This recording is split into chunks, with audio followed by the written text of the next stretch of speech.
No, it's good. I appreciate that you guys, always start these things with these interesting discussions while I'm pulling together the materials. For those of you who haven't been on these before, welcome to our continuing Kenneth Smith seminar. We've been doing these for several years now. Within the Kenneth Smith seminar, the arc that we're on is a 6-year arc. We're 2.5 years into it, and it's called Millennia and Microcosm. It's about a book, the contents of which Kenneth wrote in the 1998 to 2000 timeframe, but which has not yet been published as a book. It was published as a series of installments in a magazine column back at that period. And David and I are working on pulling it together into book form. And as part of that, we're having this ongoing seminar in which we work our way through the text and look for what needs to be footnoted heavily in order to help explicate to a reader what Kenneth's trying to say. Kenneth uses language in very particular, specific ways, and so he requires a certain amount of unpacking. The premise of this book is as follows. We live in the modern epoch. We subscribe to the modern worldview, but we don't know what the modern worldview is. We don't know what the modern worldview is for the same reason that fishes don't know what water is. We've never seen an alternative. All we ever are in is the modern worldview. So it's the stuff we take for granted that's invisible to us that is the most effective chains upon us. We can't free ourselves from something we don't even know is there. And this goes back to something Stephen used to talk about Fenris and what was the cord Fenris was bound by. It was the most gossamer, tenuous thing. He couldn't even see it, didn't even know it was there. And Kenneth says that's how somebody's worldview shackles them. They take it for granted. It's all the questions that it never occurs to them to ask. All the parts of reality that their unconscious always skips them past and nudges their consciousness over to focus on the approved topics. And then we think that we're awake and alive when, according to Heraclitus, we're sleepwalkers. So the project of this book is he's going to take us through 3 epochs of European history, and modernity comes last. He's going to do the ancient epoch, and he does that in chapter 4. And then he's going to do the medieval epoch, and he does that in chapters 5 through, I don't know, 10, 11, 12, something like that, which is where we're at now. We're in the second section. And then after we're armed with those 2 worldviews and have learned how to see imperfectly, but approximately through those interpretive systems and value systems, then he's going to bring us back to the modern world to say, now that you know how ancients see the world, what would the ancients have to say about the modern world? Now that you know how medievals see the world, what would they have to say about the modern world? And of course, the modern assumption is they would think we were gods. Aren't we wonderful? We're just so great. Moderns are just the best. And that's pretty much our assessment of ourselves. And what Kenneth is teaching us is how not to look through a caricature of those worldviews, but through what those worldviews would have been in their own terms.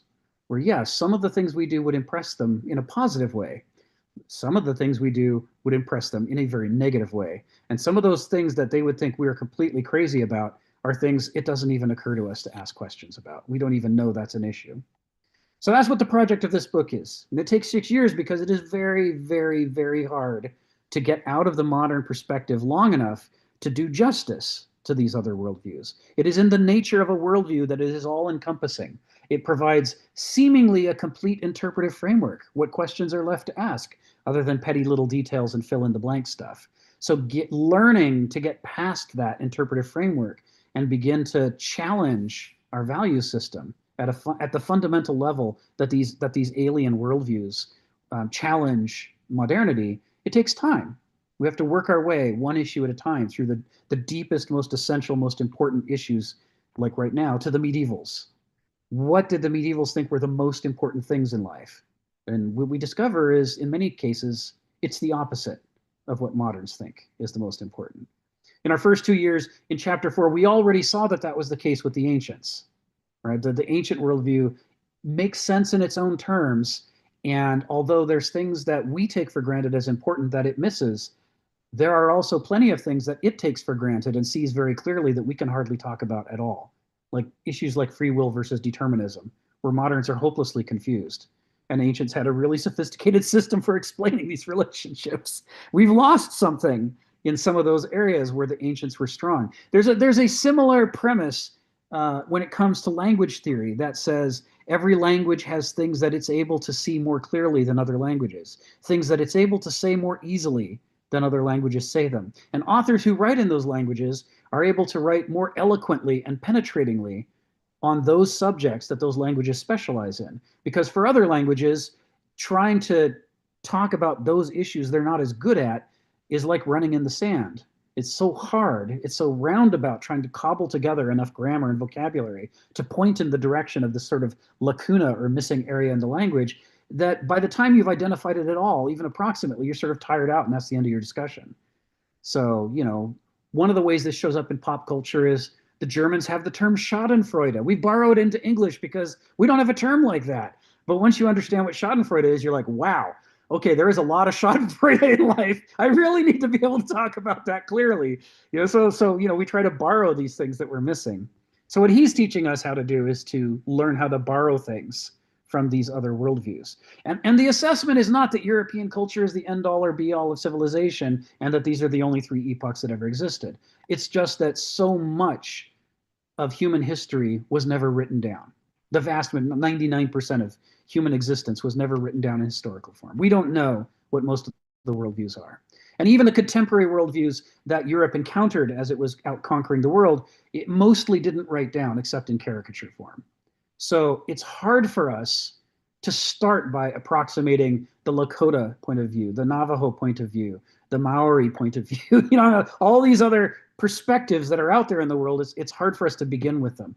But once we've gone through the exercise of going through the three major worldviews of European history that are well documented, it now dilates our minds to the perspective that it will be easier to approach all these other worldviews because we're used to challenging our value system. We're used to challenging our assumptions and our frame. And thus, we can massively expand after this exercise he wants us to go through. In theory, we should be able to massively expand the number of worldviews we look at the world with. It should be much easier. It's like once you've learned 3 or 4 languages, it's much easier to pick up the 5th, 6th, and 7th. But when you've never learned another language other than the one you have, it's like an uphill battle. Like, why does everything different? Why? If you study Norwegian, why do they rely on prepositions so much to completely change the meaning of a word? It's bizarre. You look at it, you're like, to doesn't mean that, with doesn't mean that, for doesn't mean what? How can you be doing this? But once you get through languages doing that sort of thing, then you come along to the next one that does it. You're like, okay, I'm okay. I can handle this. It's not so traumatizing. So he's trying to teach us how to get out of the labyrinth of the modern world, how to look through modern lenses when the problem we're looking at lends itself best to the modern perspective. But when the problem that we're looking at lends itself poorly to the modern perspective, he wants to give us the beginnings of a toolkit we can reach into for other perspectives. And then we can spend the rest of our lives building on it. That's the project that we're in. We're at 2.5 years in. Woo! We're going to keep going. We got another 1.5 years to do on the medievals. We've finished chapters 5 and 6, and we're now in chapter 7. And all kinds of interesting stuff is there. So for those of you who haven't been here before, there's the link in the comments that David put together all the text from this book online. It's chapter 7. The link is there. We're talking about selfless love and the encompassing, and we're most of the way through this chapter. So feel free to go back and skim. When you skim, the one piece of warning that we have to give you is Kenneth uses language in very precise, specific ways that have little to nothing to do with the way moderns usually define words. And he does that because he's trying to fill in our blind spots. If we insist on using English words in the ways that they are usually used or the ways that the dictionaries usually define them, then all we're doing is ossifying in the blind spots that the language already has. And he's trying to make us slow down. And one of the ways that he does this is through the use of loaded keywords, where the keyword is a reference to some other philosopher or writer or artist who has a body of work that talks about this area. And when you see the keyword, you know he's not just using that word in the popular dictionary definition sense of it. He might be alluding to Hegel's body of work, or Nietzsche's body of work, or Plato or Heraclitus. And so what you learn as you learn to read Kenneth Smith, you build yourself a little lexicon of keywords. And we'll point them out as we go. For those who feel like you're jumping in way over your heads, fortunately, David has put all of these on YouTube. He records all these sessions. They all go on YouTube. You can always back up and look at earlier sessions. But as we go, we will recapitulate the keywords that jump out as in the text. So you could also learn as you go as we proceed. All right, that's the backdrop. And I'll get us into the text in a second. I guess first, I'm going to do something I haven't done before, which is I'm going to share that little paragraph from the invite that I think David Roel wrote, which there you go, for anyone who's just looking for a different intro than the one I just gave. Phil, come off mute and tell us what's on your mind. Yeah, I'm going to challenge this notion of getting out of, the modern culture and expanding our consciousness so we could judge other cultures. I just wonder, for instance, if you're just living in the modern culture, I do understand that you could become a very uh, sort of prejudice to other cultures. All all those other cultures are all very primitive. We could just dismiss them altogether. I do understand that, right? And you do not understand that maybe they're not so primitive. It's just that they didn't have the power, and so they got conquered. So that becomes a power play. But I wonder whether expanding it to the Western civilization just doesn't expand that uh, sort of like bias in in sort of sense that the West has always been powerful. So I wonder whether we actually do appreciate the Aztecs and the Incas, and the Native Americans or the Native Australians, the Aboriginals and all that stuff. And I just wonder to what degree we actually appreciate it. And that becomes even more problematic when you're talking about a culture such as the Asian Indians, which has a very sophisticated culture and a philosophy as well, or the Chinese culture, which is very long and it has a very deep thing. So therefore, in a sense, to leave those cultures out, even if you're prejudiced for the fact that oh, we're only going to talk about the cultures that are somewhat sophisticated in our mind, then why are those left out in some sense? We do make reference to it. In fact, the ancients do make some reference to it in some sense, but it's in a very vague way. It's included into the West culture. So in some sense, I just wonder whether that's not a greater bias rather than in a sense eliminating the bias altogether. I just do wonder whether somebody actually having studied Western history, whether it's the arts or philosophy or anything else, just culture in general, actually has a broader understanding, except for the fact that, the West has always been, of course, the West hasn't always been dominant. Well, I guess if you only study the West, you could say, well, Rome was very dominant, Greece was very dominant. That's because you haven't been to the other side of the world. But now we are all over the world, you know. So I'm just sort of challenging that. That's all. Thank you, Phil, and thank you for challenging it. That those of us who were on this call when we started into the medieval period will remember that one of the things we said we wanted to do is to use this second section of the book as an opportunity to go beyond what Kenneth has written. But he had to start somewhere, so he started with the material he knew the best. But he didn't intend us to be limited by it. And we know that there are medieval periods in India, there are medieval periods in China. There are in a number of places in Africa. The Bantu kingdoms had some of the similar structures, and other places of the world. So one of our projects for those, he leaves it as an exercise to the student to go beyond these three worldviews. And this middle 2 year period is an excellent time for us to do that. We've got the exercise now of having done the first one, the ancient epoch, to shake up some of our assumptions and learn to look underneath our assumptions. So now, while we're going through the medieval European period, we ought to be able to apply this more widely. So, for example, Ari has become, among other things, a champion for helping us to augment the discussion with not only modern kind of neuroanatomy and neurochemistry and breakthroughs at that level, but also to extend it with what he knows about ancient and medieval Jewish studies to bring in an orthogonal perspective on these things. So if anyone here is interested in tackling, medieval China or medieval India or any other medieval group outside of the European, we would really appreciate that. We need people to bring in the perspectives.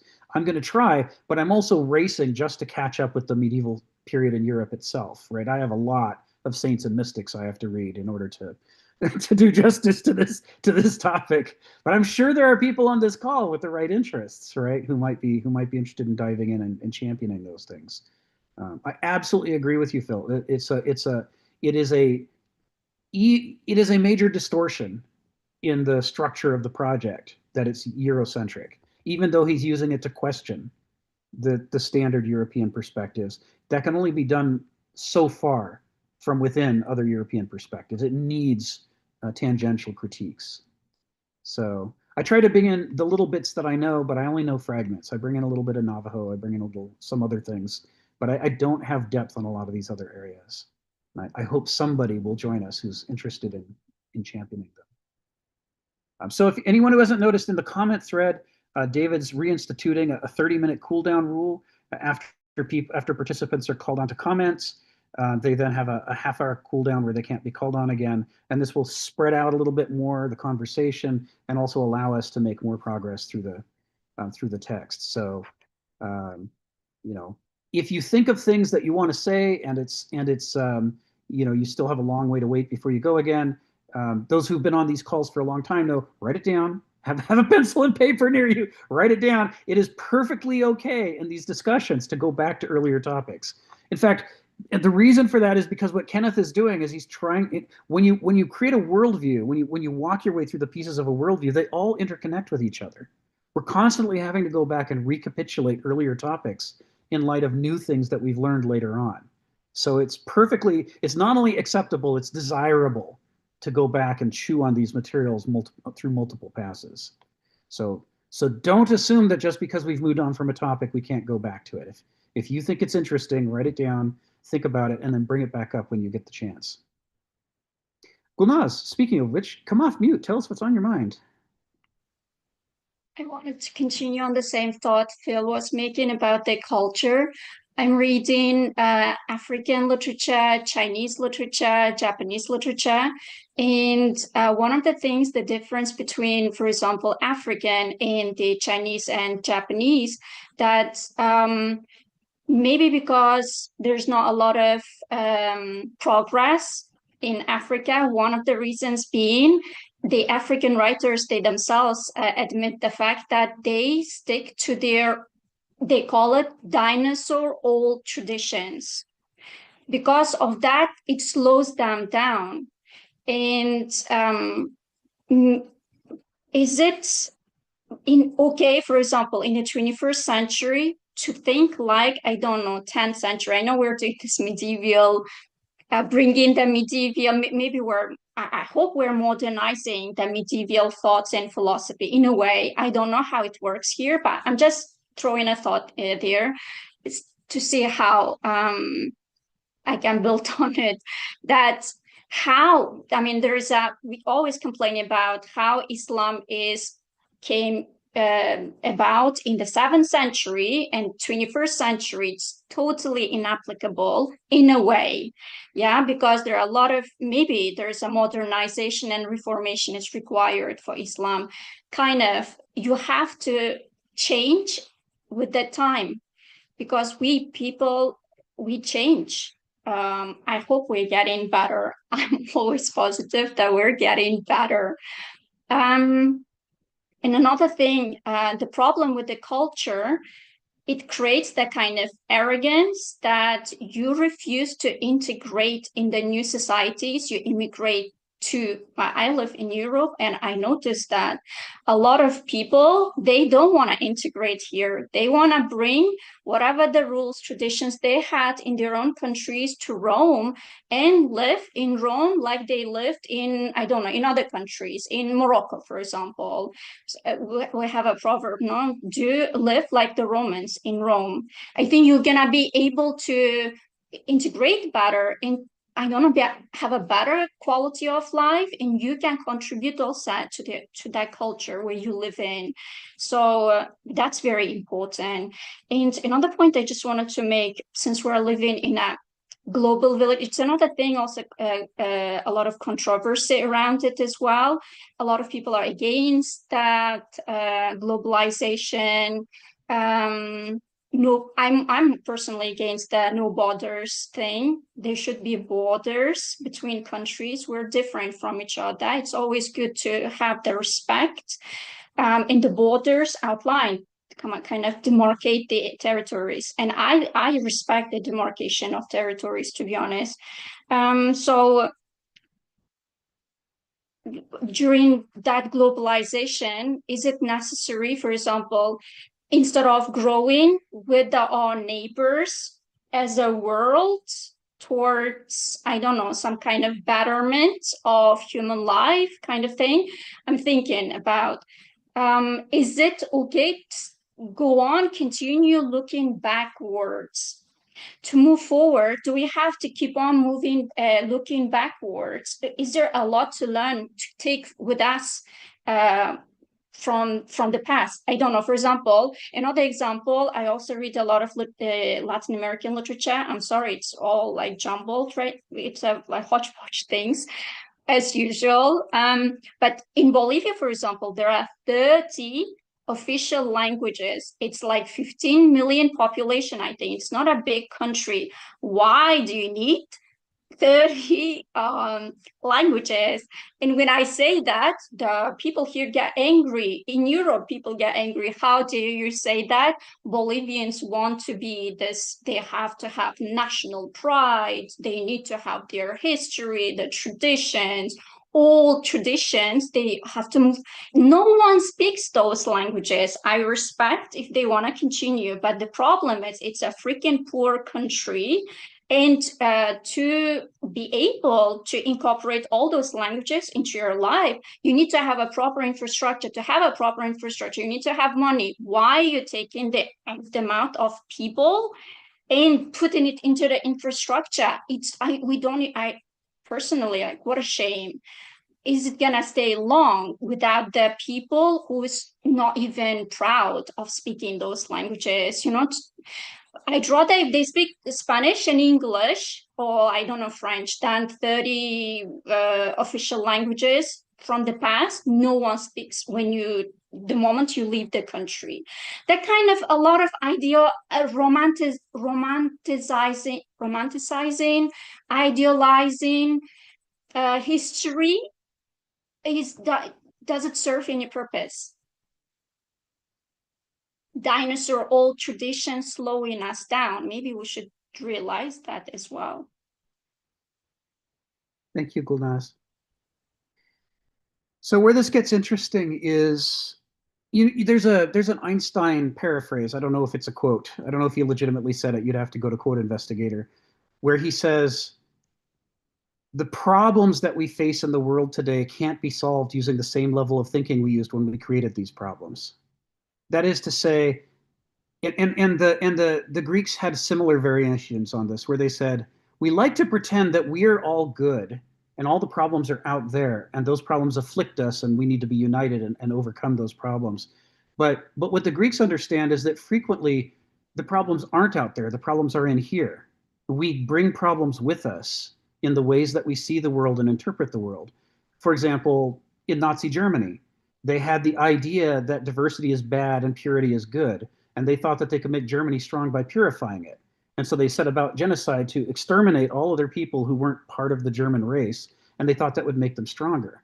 Now, what we know about evolution and biology says they're dead wrong about that. They were trapped in an ideology that made them misinterpret the problems that they were facing. I mean, a lot of the problems that they were facing had to do with the reparations slapped on them after World War I. It had nothing to do with Jewish people or, or black people or mentally ill people. Those people weren't dragging Germany down. What was dragging Germany down was all these treaties that had been imposed on them by the victors in World War I. When you misunderstand the situation that you're in, you can generate problems worse than the ones you currently have while thinking that you're solving those problems. And the Greeks said, in fact, we've reached, and they're talking about, 400 BCE. And at that point in time, they're saying humanity has become a strong enough species that very few of the problems that we face day to day are caused by the outside world. I mean, yeah, there'll be a bad storm now and then, or a boat might sink, but most of the time, we make our own problems. We fight each other when we should be working together, right? Or we set out with the wrong goal. And when we achieve that goal, instead of being happy, we're miserable and we can't figure out what happened. And we figure, well, somebody must be to blame for my unhappiness, even though I did it to myself when I pursued the wrong thing. The Greeks write tragedies to explore this idea that many of our problems aren't caused by some enemy out there. They're caused by our misunderstanding of the world. And so the argument of this book, and it's building off an existentialist philosophy about history, you see it in Hegel and others, is that each epoch thinks that it sees the world the way it actually is. And it thinks that it values things correctly. But from the perspective of people who will come later, it will be obvious that we didn't see the world correctly and that we didn't value things objectively correctly. He says the biggest problem that we have is, can we get ourselves to turn our critical faculties not on the people around us that we think are beneath us, but can we turn them on ourselves? Can we learn? He uses this vivid image. He says, the mind is really good at looking outward at trees and snakes and things around us, going, oh, I don't want to step on that snake. I don't want to be bit. Oh, I don't want to eat that poisonous fruit. I might be poisoned. But the mind has a prejudice against turning itself around to look at itself and say, in what ways am I creating problems for myself? But he says it is in the capacity of Homo sapiens that with enough diligence and training, you can, he says, dislocate the joint of the mind like you could dislocate your shoulder to give it a range of motion it doesn't normally have. And with that expanded range of motion, even though it's an uncomfortable process, you can turn the mind around to look at itself and go, how am I misunderstanding the world? How am I misreading this situation? What should I do to change the way that I see the world so that I can do a better job of solving my problems? This is a very Greek perspective. It's what they wrote tragedies about. In fact, today's texts, paragraphs 9 and 10, are going to get into this. He's going to talk about Oedipus Tyrannus and say Oedipus was a very, very smart guy. He was the best guy in Thebes. From his perspective, if he thought the way moderns think, he could say, well, I don't need to be self-critical because after all, I win every competition against the Thebans. So I'm the winner. I'm done. But in fact, the parts of himself that he didn't investigate enough were the cause of everything that went wrong in his life. This is how the play's been constructed. And it's been constructed as a metaphor to say that's what Homo sapiens usually does. For example, nuclear annihilation, that's not something that like the lions did to us or poisonous snakes did to us or global warming did. It's not an asteroid from outer space. We did it to ourselves, right? This arms race that we're in, where we're all threatening bigger and bigger threats and thinking that this will lead to utopia, this is something we did to ourselves. So Kenneth says all philosophy, like all true religion, is either escapist or existentialist. He's saying either it helps you to deal with the reality of your situation more effectively, which would be existentialist, or it tries to pretend that this isn't happening, right? That we're in some other situation. You can just ignore the problems that we're creating. That would make it escapist. He also says that the dividing line between philosophy and non-philosophy is that in philosophy, all these tools and techniques that you're learning, you use them against yourself more than you use them against others. And you have a very good reason for doing that. Let's say that it's not true. I think you're great.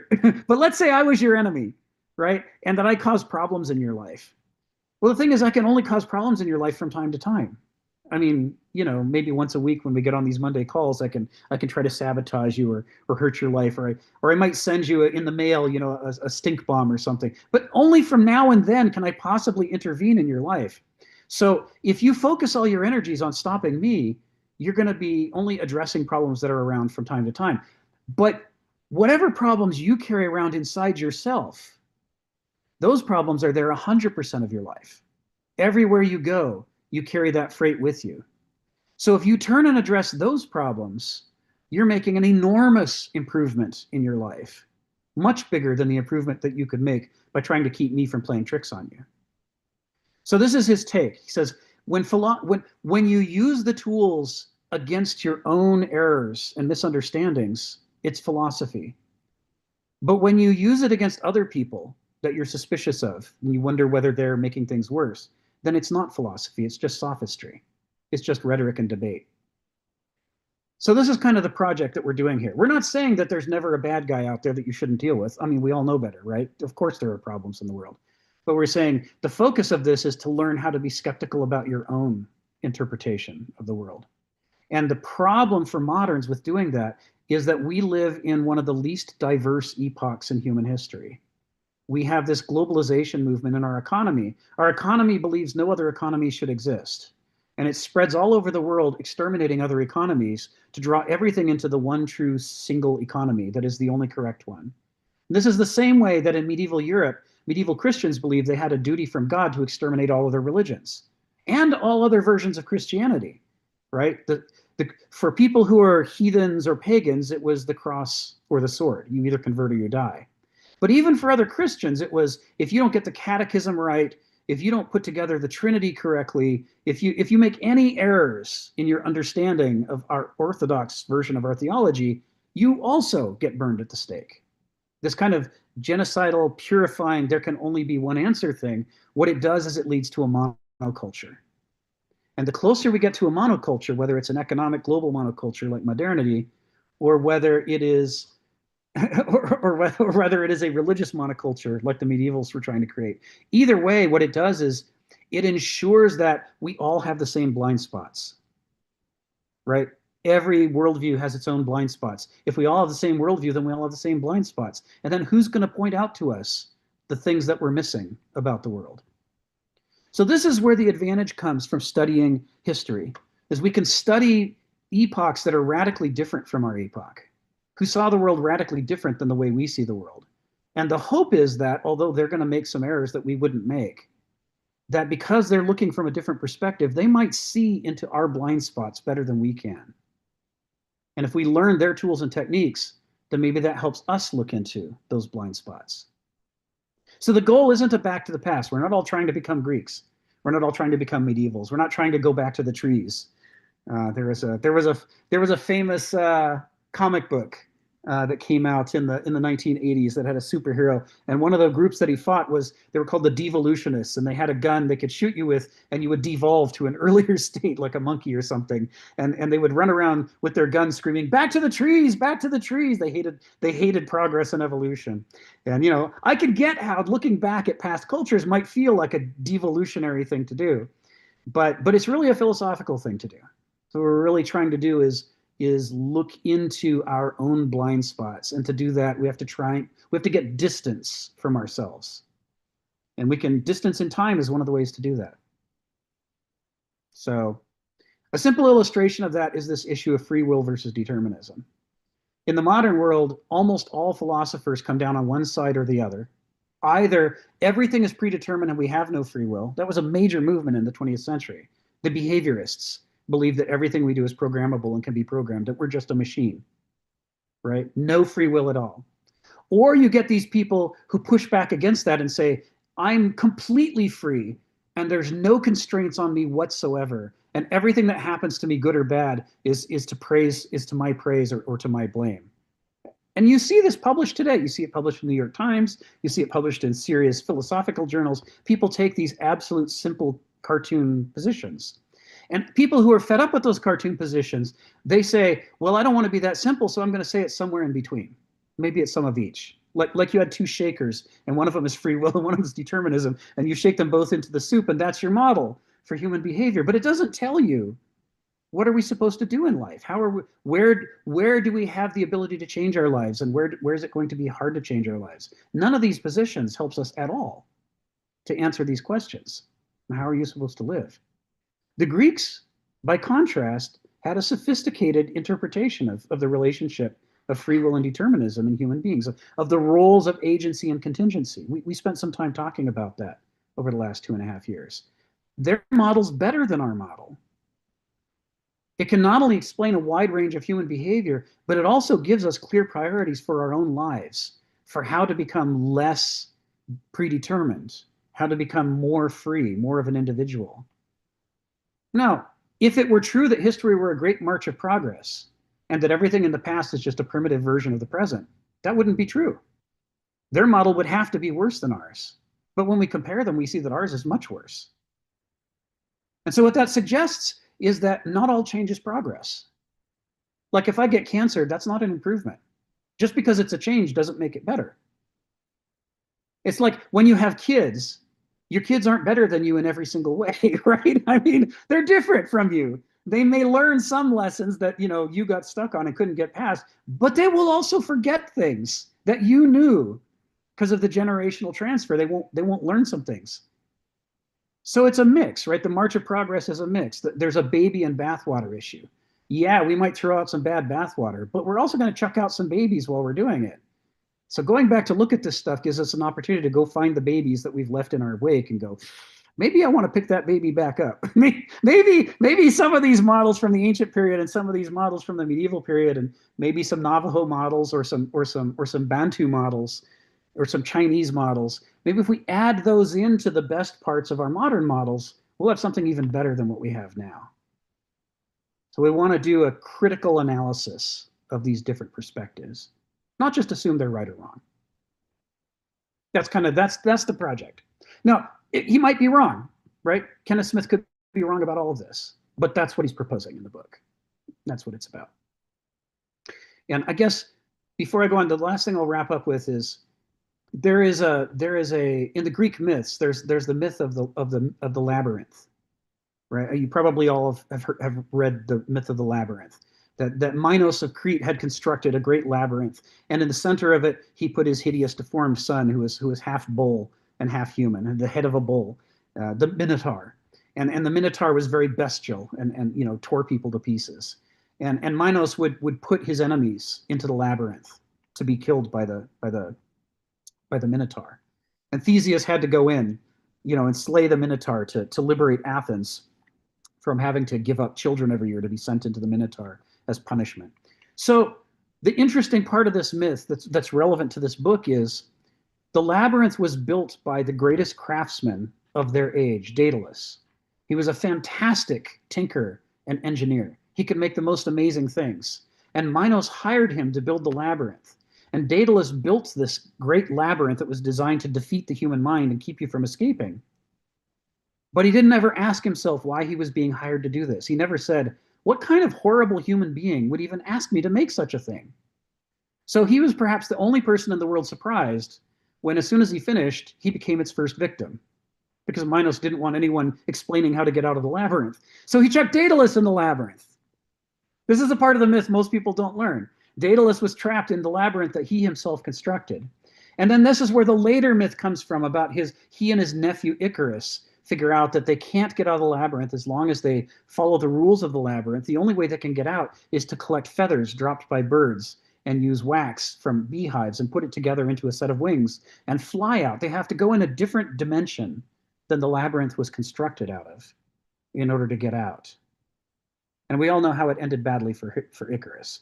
But the general lesson is exactly, this is what Einstein's thinking about when he says, to get out of the trap that we've built for ourselves, we can only do that by thinking in a different level, which we can think of as a different dimension than the level we were thinking at when we created this trap. Every worldview is not just a way of seeing the world, it's a way of failing to see the world in certain characteristic ways, like a fingerprint of our epoch. And so this is what the books are about, is trying to help us figure out, how do we get out of the labyrinth, the worldview that we've constructed for ourselves over the course of our lives, so that we can have a voluntary, free relationship to it, and not a predetermined relationship in which we're incapable of thinking outside of it. I know I went on at some length, but for those, I did this because, you've been here for some of the calls, but we've got folks on this call today who haven't been here before. And so some of them won't have heard this recapitulation of kind of what is this book about. So I hope it's useful for those people and maybe for you too. Now let's see, what time is it? 11:52. And I get to call on Phil in 4 minutes. I'll call on you in 4 minutes, Phil. So he's first in line. So why don't we go to the text?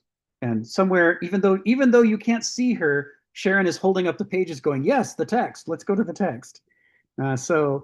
Last time we got into the beginning of paragraph 8, and I'm gonna share the parts that we got through. We got through sentence 1, and we got through sentences 2 through 6. We're going to as we do each week, we're going to recapitulate where we left off so that we can then move into the rest of the text that follows in a coherent way. So he says, a society that does not concern itself with what is fundamental risks ultimately this primal perversion in its actions and mentality. That is to say, its very ways of living and organizing itself may indeed be systematically undermining its own foundations, just as individuals may willfully ruin their own health or even kill themselves. So this goes back to the Greek concept of sophrosune. When we look at the world of nature around us, we see that most animals and plants seem to know what to do. They know where their health lies. The acorn relentlessly wants to grow into an oak. It may or may not succeed, as Stephen points out. Now, of the millions of acorns dropped every year, hardly any of them, it's like less than 1% of them grow into oaks. But they all want to.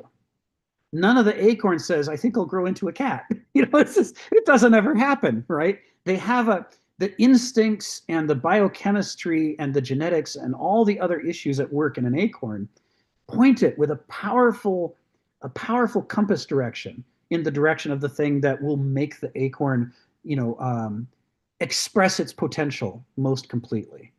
It's healthy for an acorn to grow into an oak. And it wants, without any neuron in its brain, at whatever level, metaphorically, it wants to become an oak. Just like the baby cheetah cub wants to become a cheetah that can run fast and capture the gazelle. It's only Homo sapiens that has the problem that we don't have sophrosune. We can be just as enthusiastic about things, but the things we get enthusiastic about 9 times out of 10 have nothing to do with what's good for us. We become collectors of Hot Wheel cars. Yay, I want all the Hot Wheel cars. Well, that's nice, but what about, you want to plant a garden? Do you want to get some exercise? Maybe it's time to get some sunlight, put down your iPhone and go get a little bit of light. I mean, all the things that we need in order to survive, whatever they may be, and I'm not saying I know, but whatever they may be, we don't have an unerring compass that points us in the direction of what's healthy for us, the way every other species but us does. This is the Greek critique. Aristotle talks about this explicitly. He says, this is why human beings need culture. We need culture to compensate for the defects in our instincts. The defects in our instincts make it possible for us to be creative and have a wide range of expression. Human beings can do almost anything, which is our great strength, but it is precisely also our great weakness. We can be enthusiastic about making nuclear bombs. We could be enthusiastic about pushing the red button to bring about Armageddon because we think that we can blackmail Jesus into coming down to earth and taking us to heaven. In the United States, this is a political movement. They're called the Dominionists. And they actually want to get in charge of the government because they want to push the red button because they think that's how they get to go to heaven. They said so, right? You will never see a cheetah. Now, you can search every cheetah in the world. You will never find a cheetah that desperately wants to push the red button. They can't want it. Their instincts are too strong.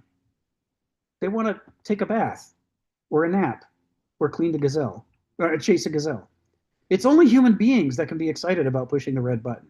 And this is what he's alluding to here. Saying people can willfully ruin their health or kill themselves or each other, not because it's the right thing to do, but because we're possessed with an enthusiasm, which comes from the Greek entheos, meaning the God within us, possessed by a daimon, or in the Christian version, a demon, that makes us excited about something that isn't good for us. And he's saying societies can do the same thing. They can become obsessed with things that hurt them, that eat away at their very foundations. George Bernard Shaw has the quote that now that we're in chapter 7, we're quoting George Bernard Shaw almost every week. We have to. He's so relevant here. He says, except for the first 9 months of his life, almost no human being runs his life half so well as a tree does, right? I mean, the acorn mostly does the right things to become an oak. It's not its fault that hardly any of them become oaks. It's, you fall on a rock, well, you're out of luck. There's no soil. What are you going to do? There's a lot of contingency working against the acorn. But when conditions are right, the acorn will seize the opportunity and it will grow into an oak. Whereas human beings, opportunity after opportunity can go past us, but we're looking some other direction. It's like, I'm sorry, I was excited about watching Star Trek reruns. I completely missed my opportunity to do something good for the world. Or conversely, maybe watching Star Trek reruns was the right thing to do and I was off doing something else. Whatever the right thing is to do, we're usually excited about something else, some random thing. You just don't know from one person to the next or from one society to the next. So paragraph 8 is coming in the context of the medieval critique of the ancient world.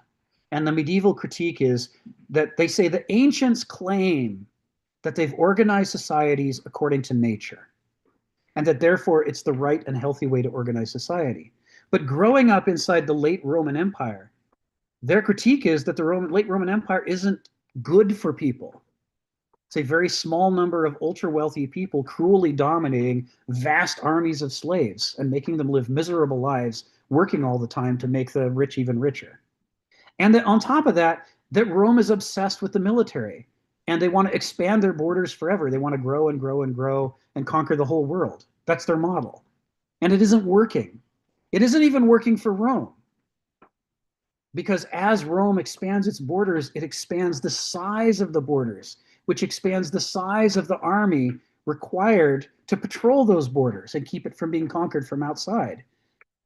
And that means that they need to produce more food and more money to support that larger army. But the borders grow faster than the amount of cropland grows as they expand. It's a surface area problem. So Rome, its very strategy for survival and expansion is also what dooms it from the outset. Even if it weren't corrupt, it couldn't succeed. It's undermining its own foundations. And the medieval critique is that's because they claim to represent nature when they don't. They should be making love and the brotherhood of man the key organizing principle of the world. Because then they wouldn't make themselves everybody's enemy. They would only have to fight back against their real enemies. But an empire that thinks it can only survive by making everybody its enemy turns the entire world against it. And now every border is a military border. So all of this is caught up in sentence 1. This is a critique of the ancient world and its value system from the perspective of the early medievals. Phil, come off mute and tell us what's on your mind. Yeah, I'm thinking that something beyond that in a sense, because human nature is not exactly, nature itself, because we have the creativity and the imagination to transcend nature to a certain degree, because we live beyond that. And in some sense, but what we are trapped in is by our culture and to a certain degree our language. And I'm thinking about Noam Chomsky, that human beings have a very basic, deep language that other languages derive out of. And I'm thinking that because of that, we are constructed to in a sense, to tell stories, to give narratives. And this is so important to us to make sense, which means every time we see something, we tell a story about it. And the story is actually in many ways more real than the thing itself because we actually knit it together. Okay. And so we believe in that. And the reason why I agree is that somehow that's a deep structure, like swimming in water and you don't even realize it because you're swimming in this linguistic structure that in a sense you have to transcend that beyond the content of what the water is about, what the narrative is about. And I disagree with this in this sense. I'm thinking that modernity, at least in terms of modern art, is exactly attacking this problem. In fact, modern literature as well, many of the modern literature is to construct a language in which you cannot penetrate totally, and you have to actually, in a sense, be creative in interpreting it and finding a new way.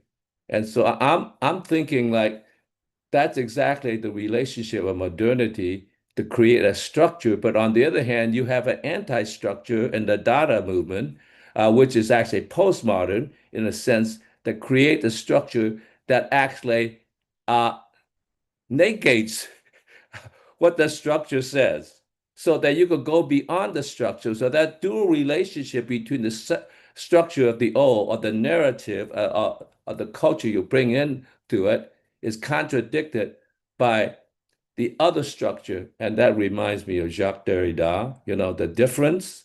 And he says, he pronounced it in such a way that the difference is not only the gap between the narrative and something else you can approach, but he also says it in a way that it's about deferring. In other words, at the moment, we don't even know what it is because we're caught between the structure, the culture, and the system and the language we're in. And in a sense, the attempt to break that system so we could go to a different dimension.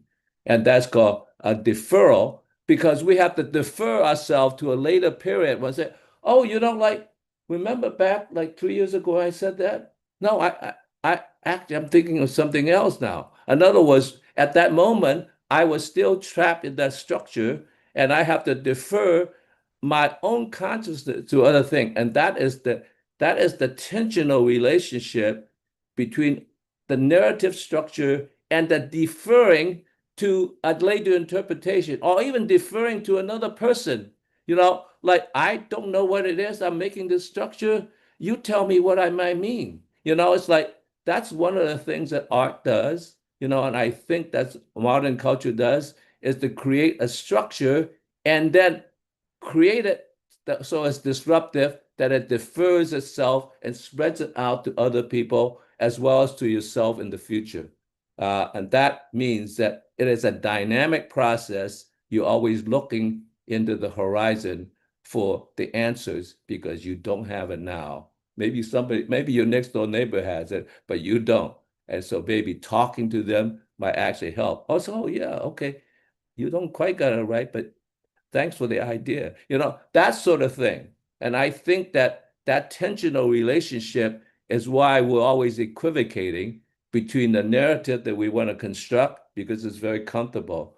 Oh yeah, that's what my grandma told me, and then moving beyond what grandma said, So we're always living in that dynamic process, which is very disturbing, but that's how we move on from the present into the future, as well as, not forgetting the past because we're bringing the past with us. All right. And I think that's singing a hymn to modernity itself, that I understand this tension between difference rather than identity. Identity is what we used to think, but it's like, no, identity within identity itself is difference, because difference is waiting to break out of the identity, when you're a teenager, you want to break out of your identity that your parents gave you. That's it, Phil. Thank you, Phil. Yeah, it's one of the things that's interesting about engaging in philosophical activity is that what many of us are raised to do in our lives, in society, is not to try to have more than one perspective. We're specifically raised to prove that our perspective is the right one and to find weaknesses in all the other ones and disprove them, right? It's a zero sum. It's like the movie Highlander. There can be only one.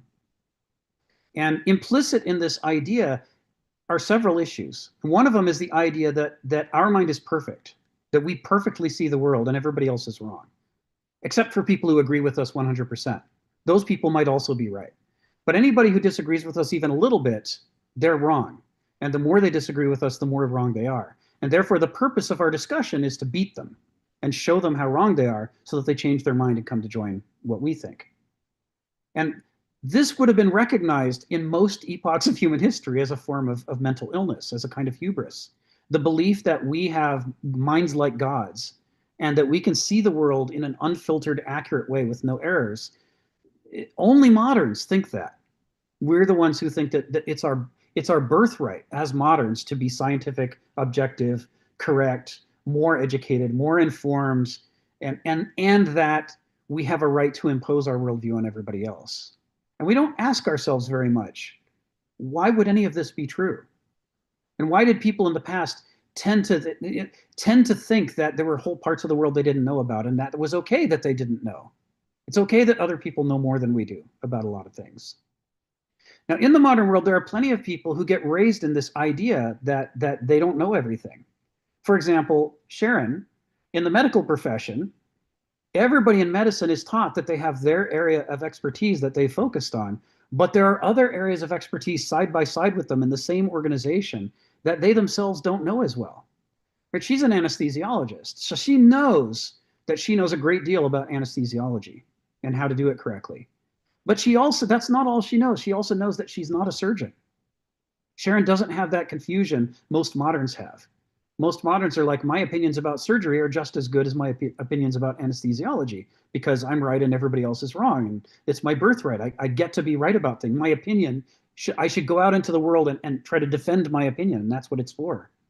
But in a medical setting, you don't typically, I mean, it's not saying it never happens and you never meet an egotist, but in a hospital setting, most anesthesiologists don't yell at most surgeons about how to conduct surgery, and vice versa.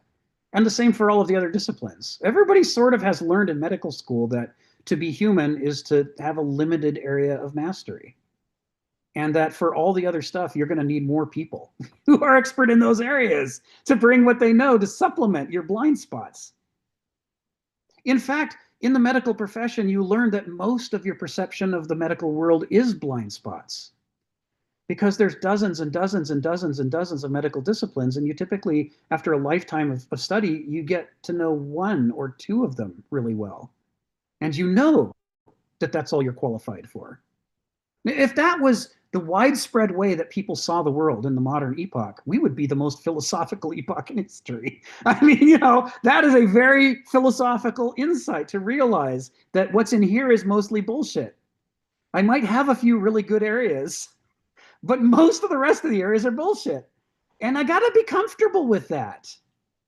And I got to be interested in finding out what are all of the other interesting areas that other people can be experts in, and who's expert in those areas. I got to build a network of experts if I want to interact with the world. Because, man, when it's time to talk about art, I don't want to give my perspective. I want to call on Phil. Of course I do. Why would I want to give my perspective when Phil's sitting right there? He's got a lifetime of experience in art, and I'm a dabbler, right?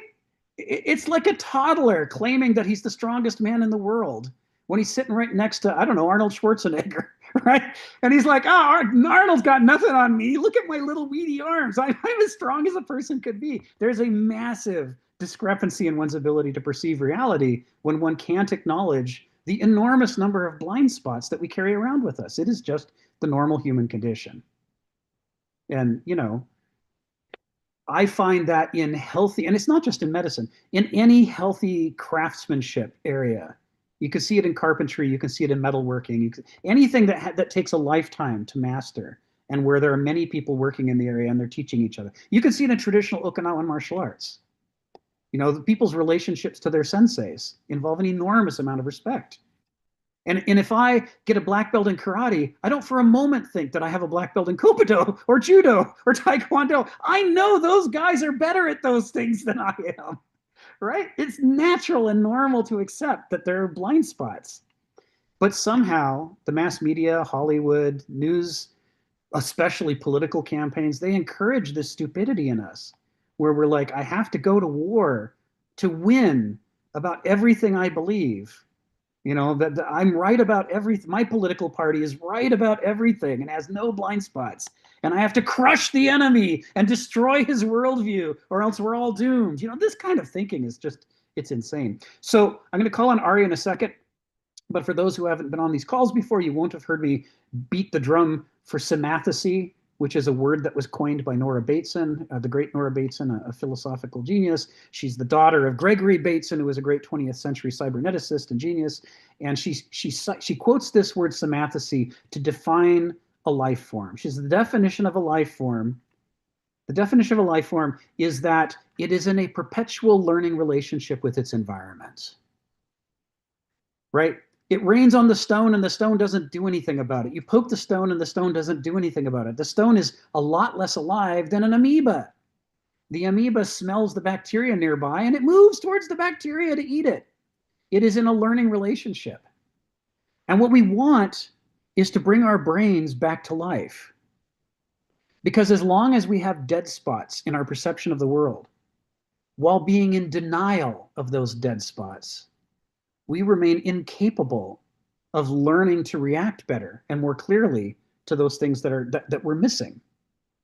But if we can do what Kenneth Smith is talking about and critique our own mind and learn to realize that it has blind spots and try to develop those areas to see more clearly than we did in the past, then we are sort of bringing our relationship. We're becoming more alive to the world around us as we acknowledge our weaknesses and our blind spots and learn to do something about them. So this is why philosophy is so much more about questioning ourselves than it is about trying to win a debate, according to Kenneth Smith. Maybe he's wrong. But anyway, he's written a great deal about this stuff, and I at least find it interesting. Ari, come off mute and tell us what's on your mind. Yeah, I wanted to thanks. As usual, it's a pleasure to be here, and I really appreciate the conversation, the dialectic. I wanted to try and play Phil's role, like Phil, I like emulating him to some degree, where he wants to challenge something. I'm not sure if this is a challenge the same way Phil would say it, but in the same spirit, talking about stories and storytelling and narrative, the role of narrative. And, there's so much, I guess, conversation, debate in philosophy. If you look at like postmodernism and then, Enlightenment thinking, just reason, pure reason, that what philosophy for me really lacks to some degree, which is getting better now, which almost sounds so arrogant to say it this way, but I think this is a problem a lot of people have with philosophy, that they can't distinguish good philosophy from bad philosophy. And it's like good storytelling from bad storytelling. And something along the lines of, I want to get to that storytelling is fundamentally how we experience reality. And again, to say something like that from a philosophical point of view is purely speculative. And this is where I have some trouble with speculation. Like, this is very nice the way Kenneth is saying that there's different points of view, we'd all agree, but it's nice if we could, not just nice, it's terribly important for seeking the truth if we can find which perspectives are more truthful under what circumstances. I mean, and this way would be more like, how do they match up to reality, or at least our experience of reality? And how does it, like, when we tell certain types of stories or use certain types of information, how does that sort of match up to our experience or help us navigate that experience better, right? We can do this gnosis and noesis, right? And then the interaction between these two. It's like the knowing of things with symbolic representation and the doing of things, and just to like process, update, and sensory perception. Where am I going with this is that there's so many different, like I guess Stephen would say, theories of everything in philosophy. To abstract is to err. And who's to know which one is better than another? And I feel like for the average layman, or like the average child who want to learn, they'd be like, well, but you don't have any real way to base a metric if this seems to actually match up with reality, right? And so where I'm going with this is neuroscience seemed to add a huge component to which aspects of philosophy seem to really have some meat and which ones seem to be more fantasy, right? What's the fantasy and what's the reality?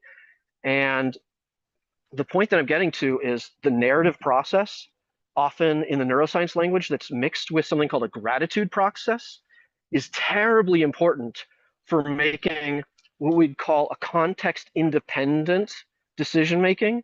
In the Chomsky stuff, I'm like that somebody mentioned it, his level of languages and the highest level of self-referential paradoxical language is similar to the highest level of self one experiences. And the point of this is they see strong evidence of this by how memories are formed and last understood and decision making is made. And the point that I'm getting at is something along the lines of storytelling and identity. That memories, the strongest memories we have are called semantic memories, and the other types of memories we have are called episodic memories. A good example of this as an episodic memory is, you went on a canoe at your camp when you were 12, and you can remember that the canoe was green and Bobby was there with you. Those are episodic memories. Semantic memories is like, how did you feel about it? Were you happy? Were you safe? Things that are more high level abstractions in another way. And essentially the identity-based memories, the semantic-based memories are the ones that tell you who you are. And they are really linked to memory and story. And this is where I'll quote, as usual, my favorite guy. I'm a little too biased. Is Rabbi Jonathan Sachs. He explains how modern situation got out of hand really positively in terms of economic growth and development of society through outsourcing and this ability to outsource all these different things to experts. And one of the things we made a mistake was outsourcing memory, outsourcing knowledge to computers and things, because there's a difference between what he says knowledge and memory. History is just a collection of facts with a bunch of stories that you could say are valid or invalid depending on which perspective you're going to take. But memory is my story, and I am very selective in paying attention to certain things and making sure that I get rid of other things. And the point of like this, it's often thought that to remember everything would be to be a genius and to be wonderful. People who have eidetic memories often have real problems with emotions and making decisions, because real knowledge is about knowing what to access and knowing what not to access. And if you try to access the whole library every time you want to make any decision, it's like going into the grocery store and saying that I need to find the right jam, and there's 1,000 jams that I need to evaluate. That leads to paralysis, right? But if there's only a few jams in the memory slot and I pick the one that I'm used to doing, then the decision making much easier. Long story short, with going around all this and saying like my skepticism of philosophy, even what Kenneth is doing, and what gives me some sort of sense of reality is if there are other essentially dimensional aspects of reality, something like art, math, language, linguistics, religion, other forms of almost seeking knowledge and wisdom that then align with the things that philosophy or Kenneth is saying. Essentially, when he's saying a lot of things, and you look at to like the way physics works, and these two systems match up, you would say, oh, they're really supported for each other as evidence that if one matches up with the other, and you believe one is true, then the other one is much more likely to be more true, right? And so this is where I'm getting at, that a lot of the stuff that I'm really attracted to in Kenneth and certain philosophers, a lot of the ones we talk about, really seem to match up with the discovery of the way we see the brain works and the way humans are. Essentially, we are storytellers, as Phil was saying. That is our primary thing. Why would that be primary? To say that in a philosophical statement is easy to argue. You could just say that's not logical. But when you look at the evidence in terms of like neurons and what is it, like neural network systems, we see that narrative becomes the key to making any sort of decision and understanding any sort of information, right? So when we ground ourselves in an extra dimension, in this case for me it's the neuroscience, I get really attracted to thinking that we're on the pulse of something big. And again, to the value narrative, I would say end with is this idea that narrative is really important. But again, let's look at it from a sophisticated point of view. Something like, to have the narrative of self that I'm a doctor is really amazing if I'm the chief neurosurgeon at like, I don't know, John Hopkins or something. That's real. That's a real story that affects everyone. But the difference is between I'm a child playing with toys in my room and I'm pretending to be doctor. The difference if I know tending, right? And you're talking about now, I feel like the problem that so many people have with stories and in general with people is they're playing doctor and they actually think they are doctor, right? And this is the terrible thing that philosophy tries to step in and say, hey guys, let's show you the real reality. That's what a real doctor is. They really live a life, really saving lives, doing things. You can't tell the difference because you're in this child state, right? And so for me, I feel like Kenneth is really trying to develop us into getting out of this, we're just children that we don't understand, to get us into a larger world with different frames of reference, to look at things almost like more adult, to say, what is a real doctor? Okay, let's look at a doctor from the modern perspective. Let's look at a doctor from the medieval perspective. Let's look at a doctor from the ancient perspective. We can go deeper and look at all the words, the doctor itself. What did this come from? All these, you'll examine all these things. So, right, to me, this is the gold of examining things from a higher perspective, like more dimensionality, add more meat to it. And I really want to end with, I really love this seminar that we do, partially because of what Kenneth has to say, but I could read that in the book and that's boring. I won't do that. What I come to is to hear, I mean, I don't want to make fun of him too much right now, just to hear someone like Donald say some amazing things about Plato and also at the same time sort of fall asleep during the seminar so we can all enjoy his company, right? And the same thing with everybody. It's just the personal element. It makes it so, this is the story we're making right now. And the other thing I want to say about a gratitude practice is gratitude is actually, whenever he is doing a gratitude practice and they know all the benefits, health benefit, this is actually a narrative practice. It's grounded in creating a strong narrative, and you're engaging parts of the brain that regulate all these things, the self emotion, the emotions of self, are based on having a strong identity, right? It's so interesting that when we see come all together, that literally making decisions as a human being and living our lives has to do with an identity, which has to do with a narrative, which when then Kenneth comes to play and teaches us all about the value of constructing and how to construct a real narrative, like a real doctor, rather than like the pretend doctor. And I feel like that nuance, again, is so hard to say in English. It's just like our language is like running in sand. It's not the right language. There's just so much to say about this that's not in our modern perspective. Right. That's me. That's Ari. Enough. That was good. Thank you, Ari. That's fantastic. I'm going to call on Gulnaz in a moment, but let me expand just a little bit on what you're saying, because it's so relevant to what we're talking about here. One of philosopher Heraclitus is one of Kenneth's favorites. One of his recurring themes is this problem of epistemology. What do we know, and how do we know it, and how much should we trust it? And he hits this theme over and over and over, and he hits it very hard. So one of the things he says is most people are so trapped in their own current worldview and perspective that they're not actually dealing with the real world at all. They're more like a sleepwalker who, yeah, he opens the fridge, but not because he's actually seeing the fridge, but because in his dream, the fridge is there. And he's done it so many times that, he's reacting to something that coincidentally hasn't changed. But then on his way back to the stairs to go back to bed, he might trip over a stool that somebody had moved there since the last time he was there, because he's not actually seeing the room he's in. And when he trips and falls down, he might wake up briefly, or he might just say, ow, and then keep going upstairs. Because that sleepwalker state is natural to human beings.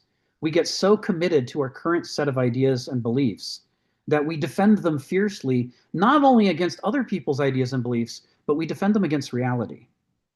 And we try to blot out the parts of reality that challenge our dream that we're having, because we don't want to wake up. We're afraid to wake up. We're afraid that we'll be sad or in pain, or that we'll lose something precious. And he says, the reason that this is a problem is that everybody's got their own private intelligence that's untrustworthy. He says, if we were gods, it would be different, because then the ideas in our head would be true. Or if we were the forces or the laws of nature themselves, then again, we would be true inherently, because nature is a source of authority and reality. But no, we're just human beings, and we keep forgetting that. And we start to think that our stinky opinions are, God's own truths or the laws of nature themselves. And then we defend them when what we should be doing, if we were alive mentally, if we had samathisy, if we were awake, what we would be doing is carefully studying our ideas and comparing them to reality. And wherever they differ from reality, we should be challenging our own ideas. It says that's how we break free of the shackles of the parts of our mind that have ossified, that have become stuck. And because they've become stuck, they lack samathisy. They're not reacting anymore to the world. They're just ignoring the parts they don't like. And this is the core of philosophy from his perspective. So this idea that self-criticism is at the core of being alive and healthy for a human being is captured by Socrates when he says, the unexamined life is not worth living for a human being. He says you don't have to live an examined life if you're a cheetah or an acorn, because you have sophrosune. It's built right into you by your instincts. But if you're a human being, your sophrosune is compromised. We've been given all this freedom and all these choices, but that also means we don't know what we're supposed to be doing. We don't know what's good for us.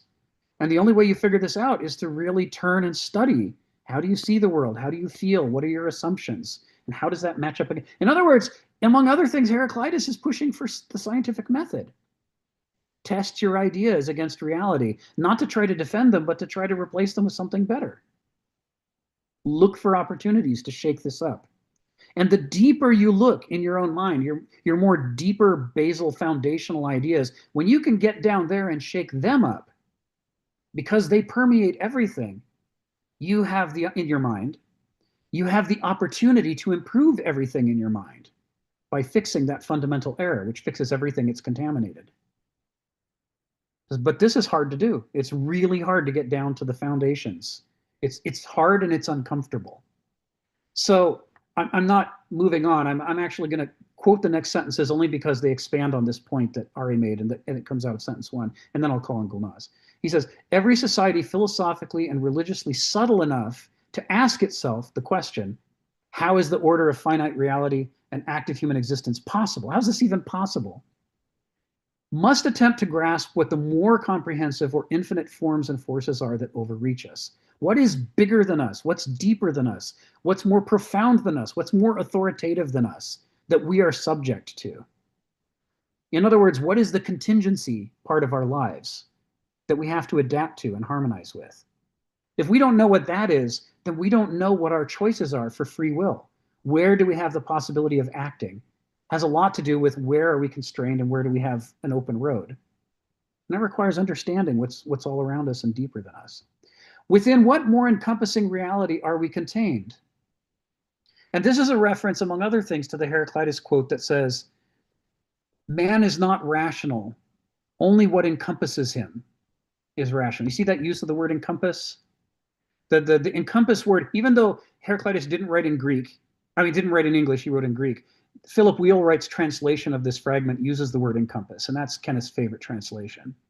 Within what more encompassing reality are we contained? He's also asking, within what more authoritative laws of nature are we trying to act?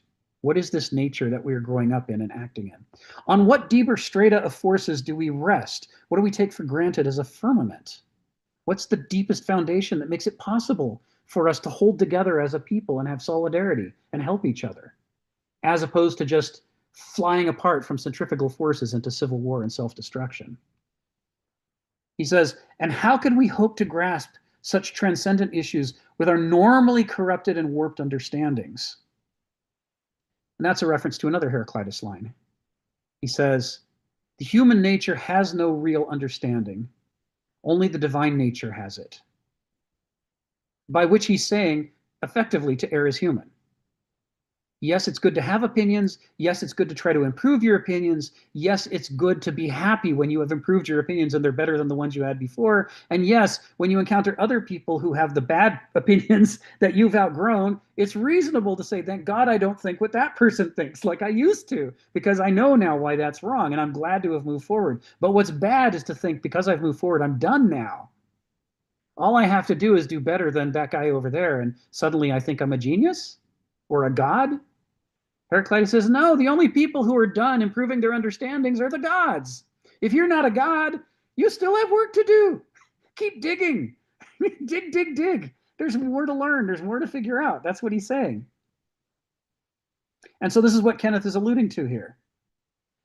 You know, our understandings are corrupted. They are warped. The lenses we see the world through are imperfect because we're human. We have to take into account at every moment when we're strategizing for our lives, we have to take into account that our understandings are imperfect and therefore our strategies are imperfect. So some percentage of the time, yeah, we can be looking outward and saying, where am I going to get my next meal from? But some percentage of the time, we also have to be looking inward and saying, where am I misunderstanding this situation? Maybe that tree to the left of me is edible and I just never even knew. It just didn't even occur to me. I might think I'm in a famine when I'm in a feast and I just don't understand what food is. So people make mistakes at this level all the time and fail to recognize it. It can be a major upgrade to your strategy to get a clearer understanding of the world, to see the parts that you're blind about and learn to see into them. He says, without considering such matters, not just individuals, but societies as well build their houses upon the sand. So you have to not only critique whether a person is philosophical, you also have to critique whether a culture is philosophical. Does that culture understand the importance of questioning itself? Or does it think the only way forward is rah, rah, go team, we're number one? In which case it's not long for this world because it lacks symmaticity. It's unable to grow because it has a blind spot, which is itself. It just assumes it's right about everything. So Gulnaz, come off mute. Tell us what's on your mind. Sorry to keep you waiting. Here goes my stinker opinion. Albert Camus, I read his 2 stories, and the strangest thing he does, he's got like 2 main characters, but there is always the French guy with the name or the Spanish guy with the name. Is total, like, I'm sorry for the word asshole, but he gets a name. But an Arab stays always an Arab in his stories. The Arab never gets any kind of identity. He doesn't get a name. He doesn't, in a way, I look at it like he doesn't get any kind of recognition, respect. He doesn't give enough dignity to the Arab. He's a criminal always in the story. The French or the Spanish looks down at him. In you read this kind of stories and you observe that in real life, and you understand why these people are so defensive. When you look at someone as a savage, that person tends to be like, definitely he's gonna protect his own agency, which he has every right to defend himself. I know we're talking about agency versus contingency, we were saying earlier, I guess. I don't know. But for me, agency as an individualist is the most important thing. The autonomy, I said it before in other discussions, the self-dignity, self-respect of a human being is the most important thing. So I'm a try to be communicative, but I'm not sure if I'm an effective communicator. I don't know. Maybe I send like stinker bomb emails to people and frustrate the hell out of them, hell out of myself, because I know that the communication is not going through. The other person is not, I don't know. I'm feeling like in the Albert Camus story, I'm a freaking Arab. It's like a monster, savage little an ineffective communicator. Most of the time, by the way, the Arab never talks in the stories, which is shameful. That again, going back to the communication, the language point, communication is two-way. It's never just one person trying to prove the point or make the point. The other person also. Then we've got something, or else let's just end the drama, or why to continue this unnecessary drama.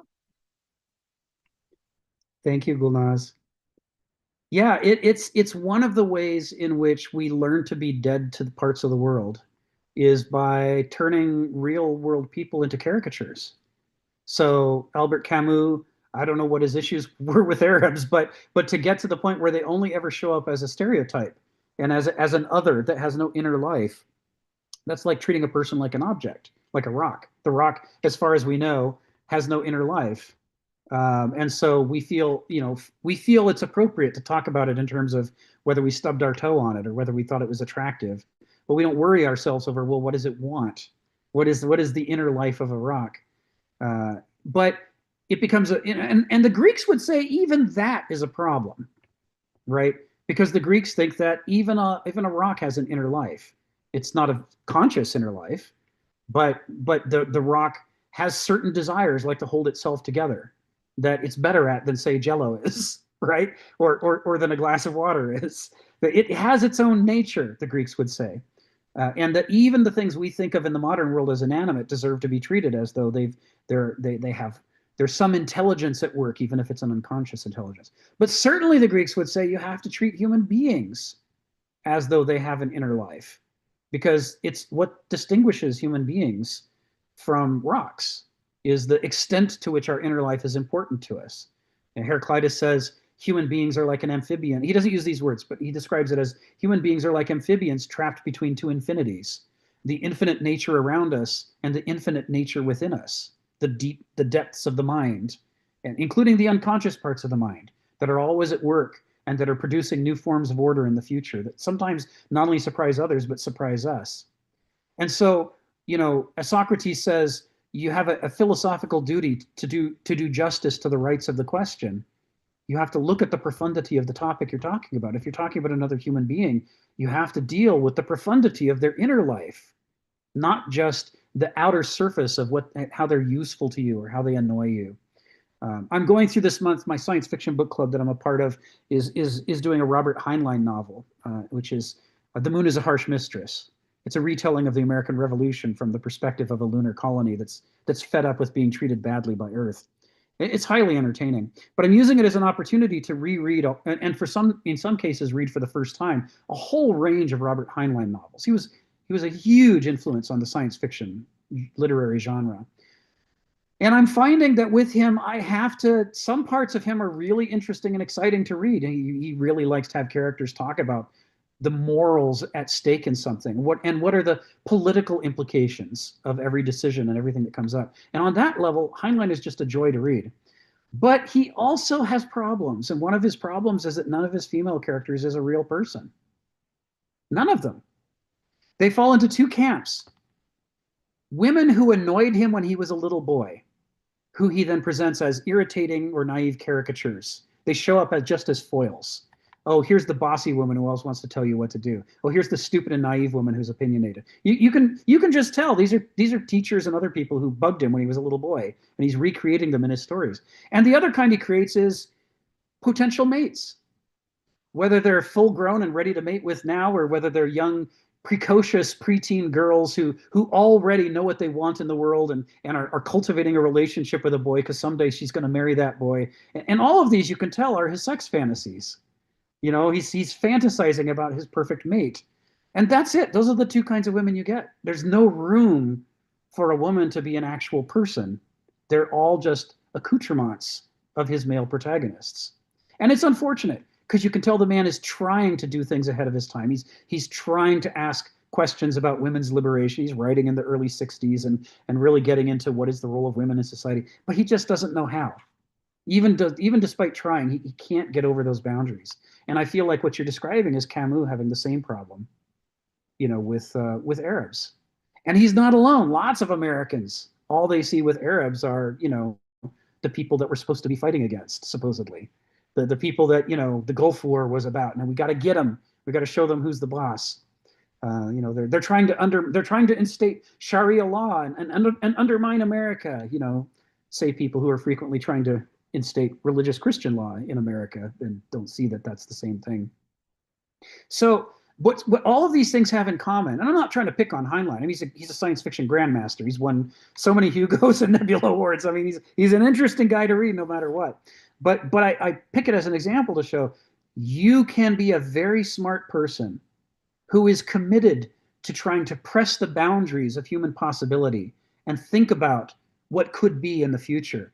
And still, parts of your perception of the world are dead. They lack symathecy. And all you're able to do is recapitulate your inner fantasies and the limitations of how you were indoctrinated.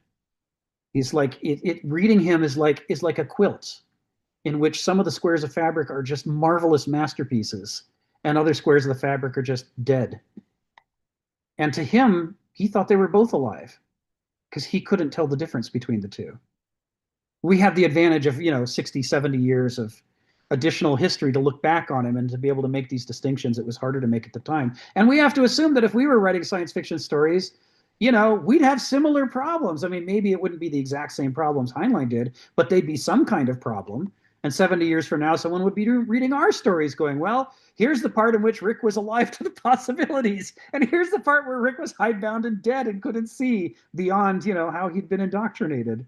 This is the philosophical challenge, is that we bring this mix to the world and our blind spots cover up the parts that we aren't growing in. Because we don't even see that those are areas. We see a continuity where there's a gap in truth. Sharon, come off mute and tell us what's on your mind. Well, I hope I got this right, but I'm going to break this down very simply. But first of all, before I get there, I like Harry's comment on a gratitude practice, because I do believe that gratitude is the mother of joy. And that takes me right back to what I think this whole paragraph is all about. It's about the thought and power. And I believe that the mind is the master power that molds and shapes us. And how you think determines your action. What you do determines your character. And one of my favorite books, which I've been rereading, is called As a Man Thinketh, by a British philosopher. He lived in the late 1800s to the early 1900s, called James Allen. And he talks, the most powerful chapters about thought and character and thought and destiny, which is what I think we're all talking about here. And the title of the book comes from Proverbs: as a man thinketh, so is he. And this is our struggle, to guard our hearts and minds so that they help us to lead a good life, a better life. I think that's pretty simple, but it's the way I perceive all of this. Thank you. Thank you, Sharon. I put a link there to the Wikipedia article on As a Man Thinketh so that we can follow up. Thank you for that. And gratitude practice, yeah, there have been some interesting studies done that show that people who take a little bit of time each day to think about what should I be grateful for doesn't have to do with prayer at all, right? It's completely independent of whether you think that there's a God and God is giving you gifts, but just even reminding yourself, what has happened in my life that I should be grateful for? Those people are much happier. Even if their material conditions are much worse, they're much happier. And it's because they're not ignoring the part of life that's actually going well for them. It's possible to have a life that's a mix of things going well and things going badly, but to completely overlook the good stuff and hone in on the bad stuff to such an extent that you make yourself miserable. And I say that as someone who understands how depression has a huge contingency factors, a lot of it that's not within our control. And that's why it's interesting that this little study suggests that although there's a lot that's not within our control, we can actually take a few moments to remind ourselves about what we should be grateful for. And if we do, we will actually feel better and be more able to act in the world than if we don't. So I'm glad you doubled down on that point, because I hadn't mentioned that, had I? Ari mentioned it, and it was very interesting. I call it a functional perspective, Yeah, because that's what it does. And I listened to Ari talked about the neurology of it, and it's very interesting. It's like if you look at the brains of monks that meditate and normal human beings that don't meditate, you can see the changes of wellness in the brain for those who meditate. That I think that gratitude is also a very, very powerful tool. In fact, your whole mind is a powerful tool. And to think that it is entirely subject to your choosing, and that choosing helps you to determine your life. Yes. But not a lot of people realize that. I don't know if moderns realize that. And I started doing it with the Greeks too, but I know it's one of the things I learned as I matured. Yes, yes. And thank you for bringing that up.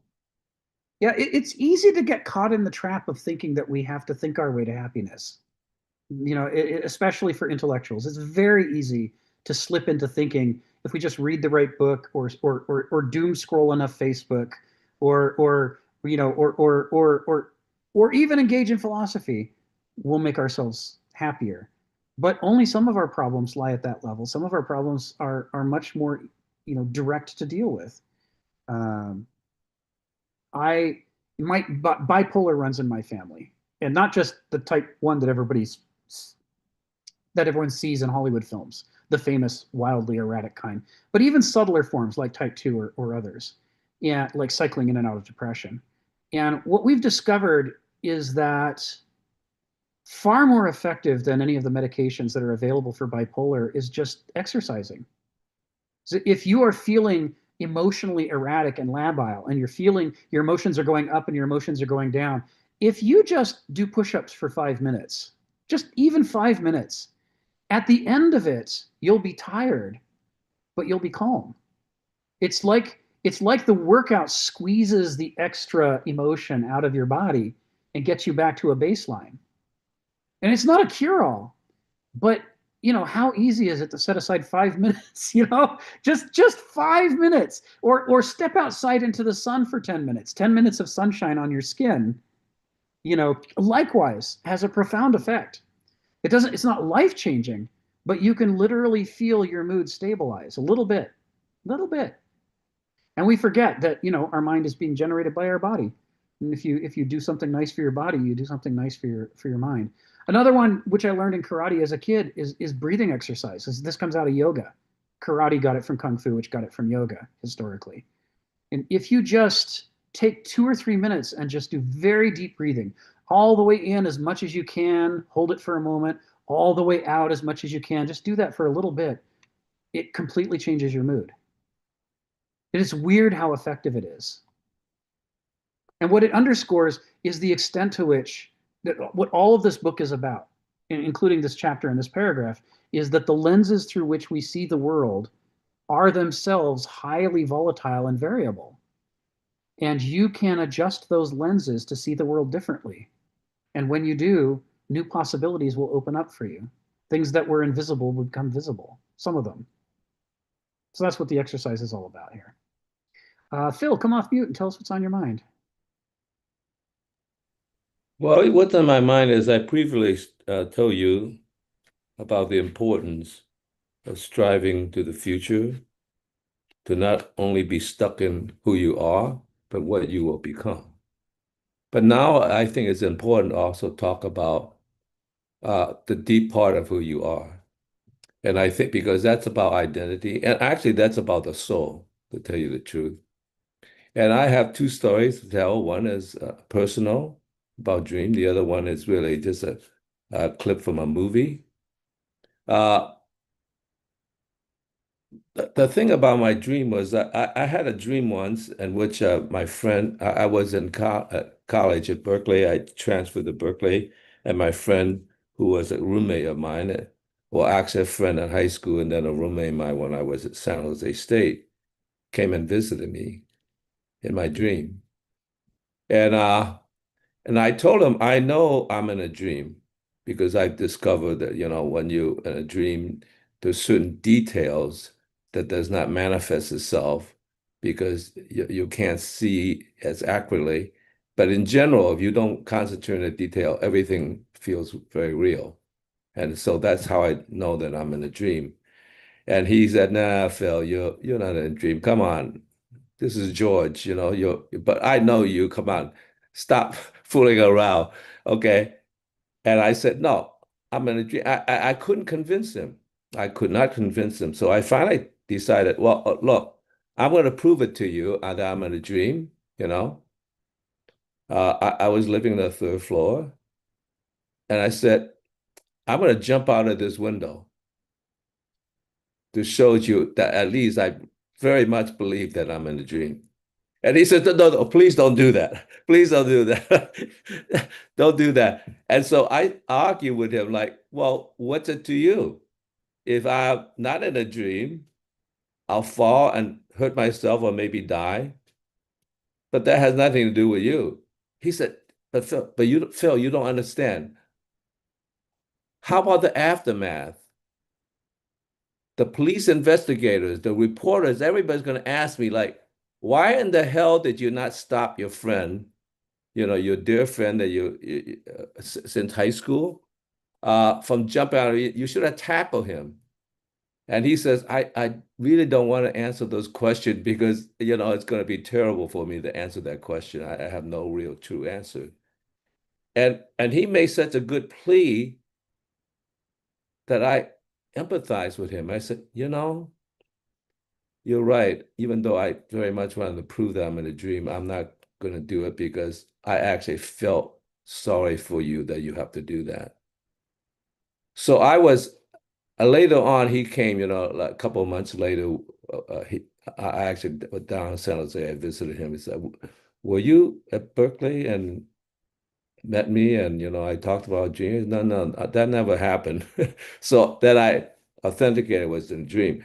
And I was actually very pleased that I remained the same person that had empathy within the dream as I would in real life.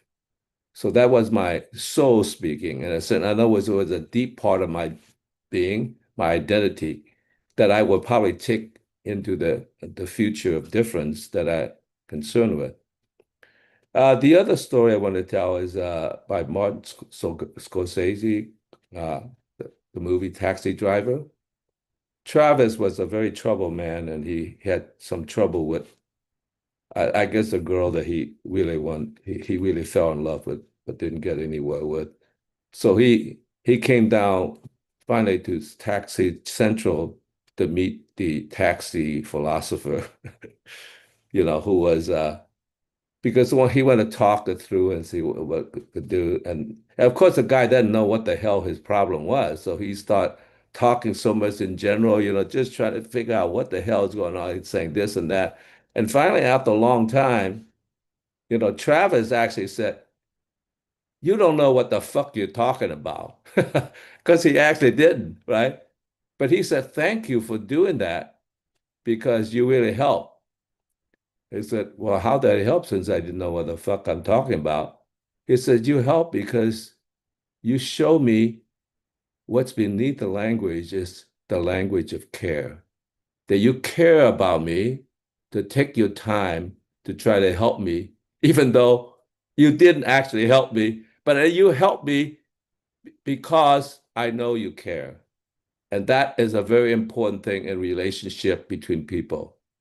And if you detect that somebody is trying to harangue you, but you sense that they actually don't care, they're giving you how I call the come on, like trying to wheel you in.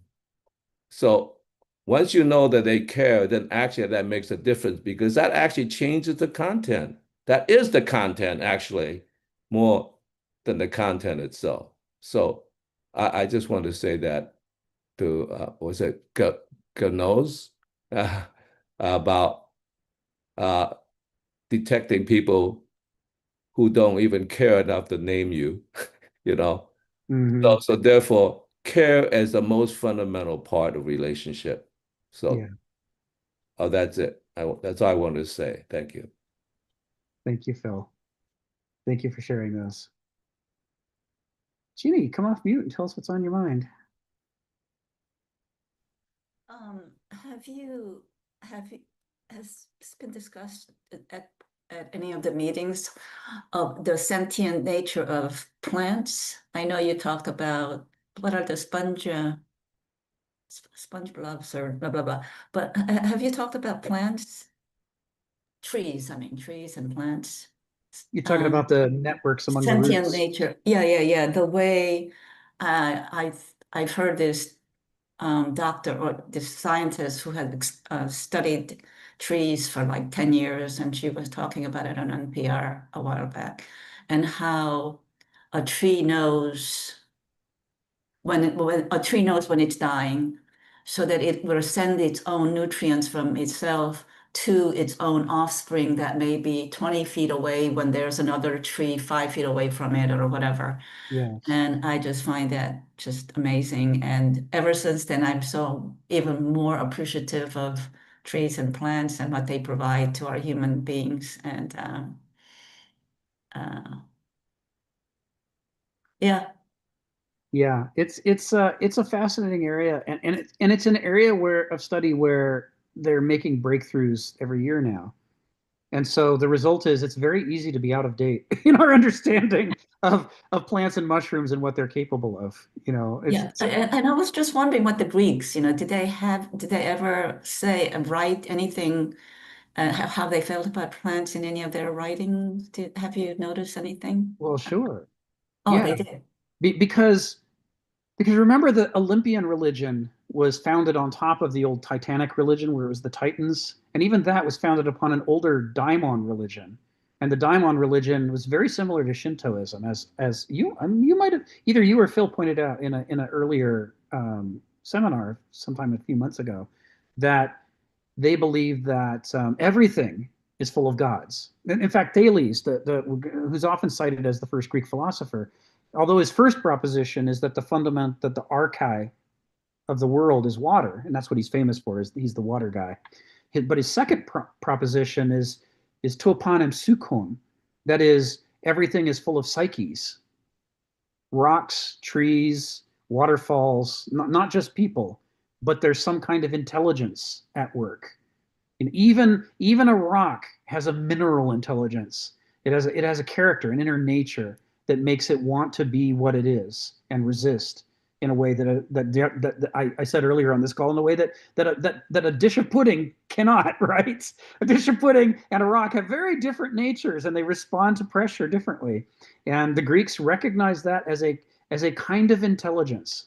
They said, yeah, there's no brain, sure, there's no neurons, whatever. It's not going to tell you what it wants. It doesn't know what it wants. And it doesn't even want the way that we want, which a lot of 20th century scientists made this point very fiercely. They didn't want you ever using the word want for something that wasn't a person. But the Greeks say, but to be absolutist and say, well, then they don't want anything is to misunderstand, because the rock has its own things that it will tend to do and tend to resist. And if a rock does, certainly something with more symathesy like an amoeba or a fungus or a tree does. I mean, they talked a lot about the notion of the seed that grows into the tree. And why does the seed know? Why doesn't it grow into some other plant? And in this, by the way, they were less confused than a certain number of medieval theologians who were very arm wavy and vague about this. They're like, no, every seed has an inner character or nature that is a kind of intelligence. In some way, it knows what it wants to become. And that seed will grow according to, it'll have a teleology, a tendency to develop in the direction that's true to its character, to unfold forms of order that are true to itself and not to some other seed. The other seed might grow into a sunflower. This one grows into an oak tree. And they don't get confused about which is which. The Greeks say that's a kind of intelligence. Even without language, without consciousness, that's a kind of intelligence. And everything that we're learning now, about these forest networks in which the hyphae of the fungi interpenetrate the roots of the plants, because the hyphae are better at the fungi are better at accumulating minerals than the plants are, because the hyphae are finer. They can get at those single molecule or 2 molecule or 3 molecule sized bits of mineral. And the roots are too large.